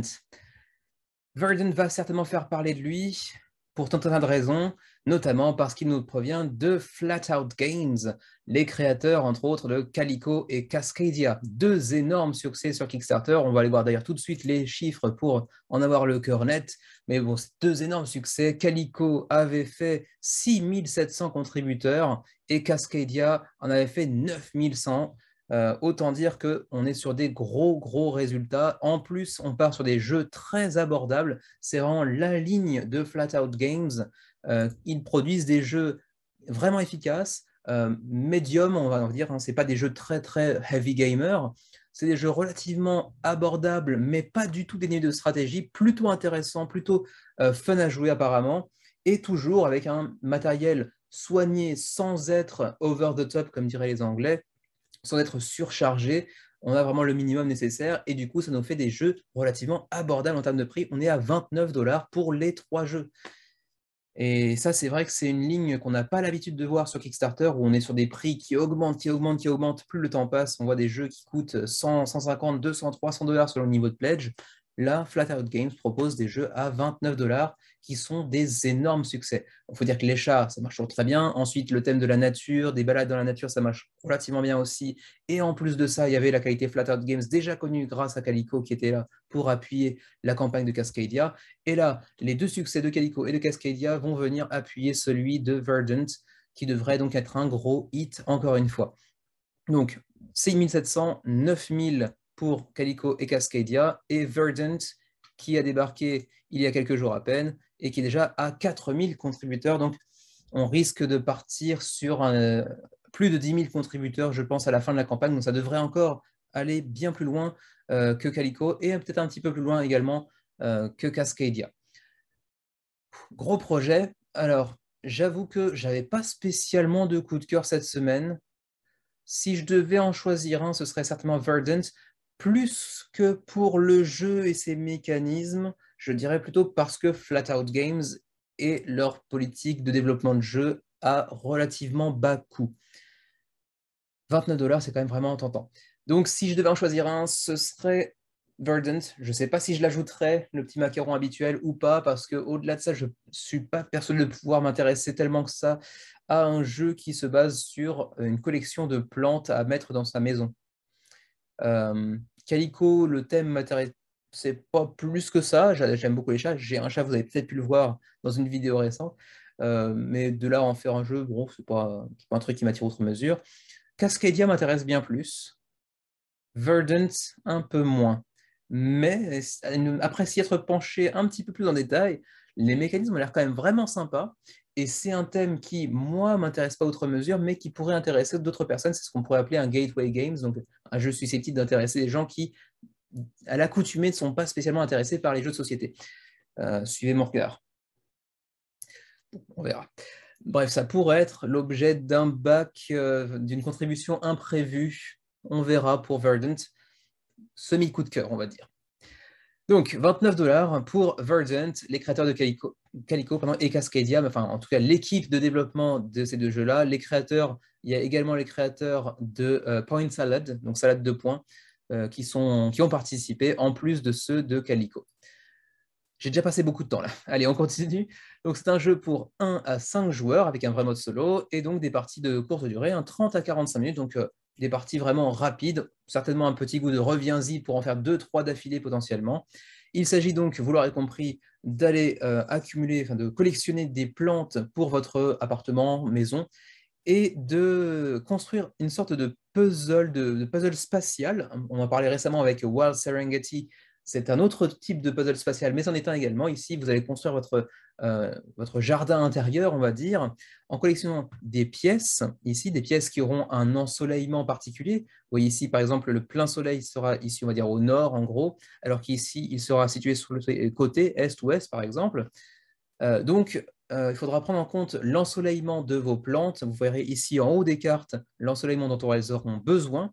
Et donc, vous devrez les connecter dans votre collection à une salle susceptible de lui proposer l'ensoleillement nécessaire à son développement. Et vous gagnerez ainsi différents tokens et différents points. Il y aura également tout un tas d'objectifs de fin de partie que vous devrez essayer d'atteindre pour l'emporter. Ici, on a plus de 50 types de plantes uniques que vous devrez donc essayer de soigner au jour le jour, même si une partie dure 30 minutes. Hein.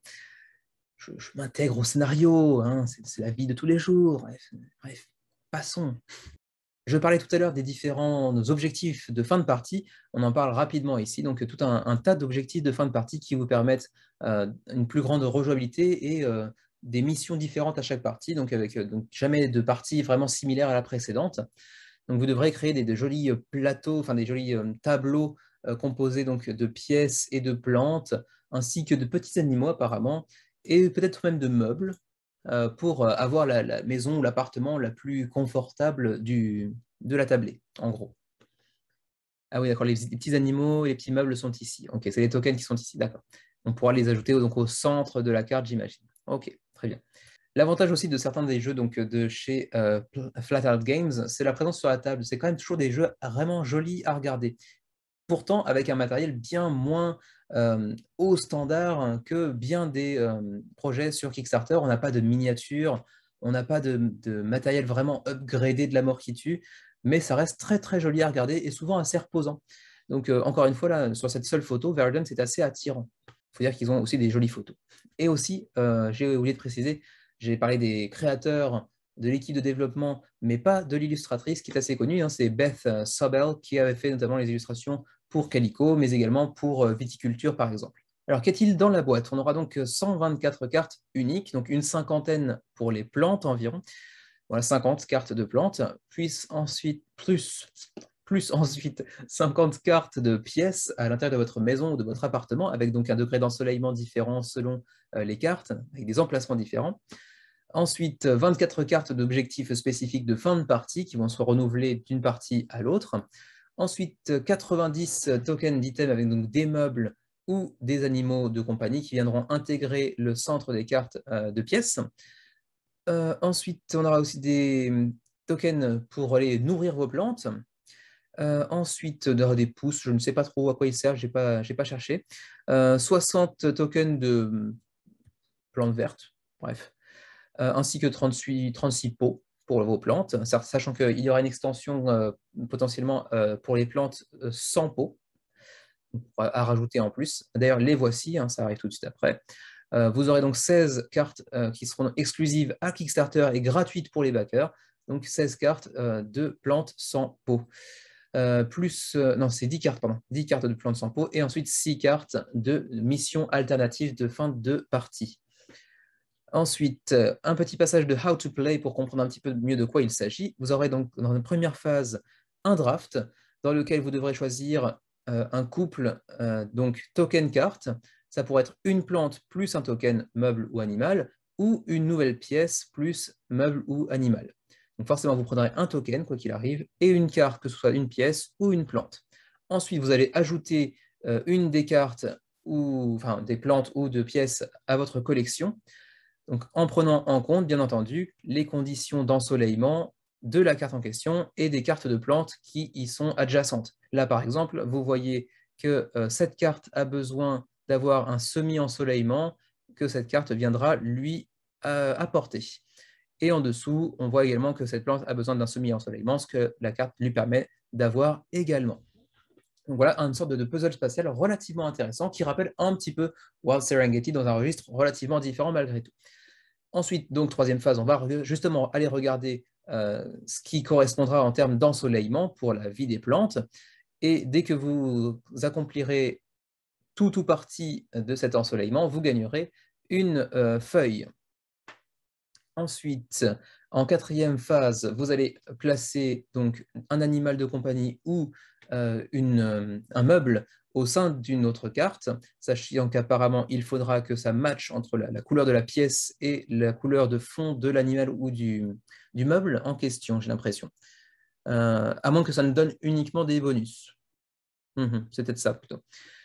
Et ça pourra aussi ajouter des bonus selon la carte adjacente. Regardez ici la fleur jaune, c'est la fleur que vous voyez ici, donc ça donne un bonus de points supplémentaires. Donc il y a quand même tout un tas de petites données, de petits paramètres à prendre en compte pour pouvoir créer votre tableau idéal, votre appartement le plus confortable possible. Et voilà, et à la fin, on compte les points. Relativement simple, non?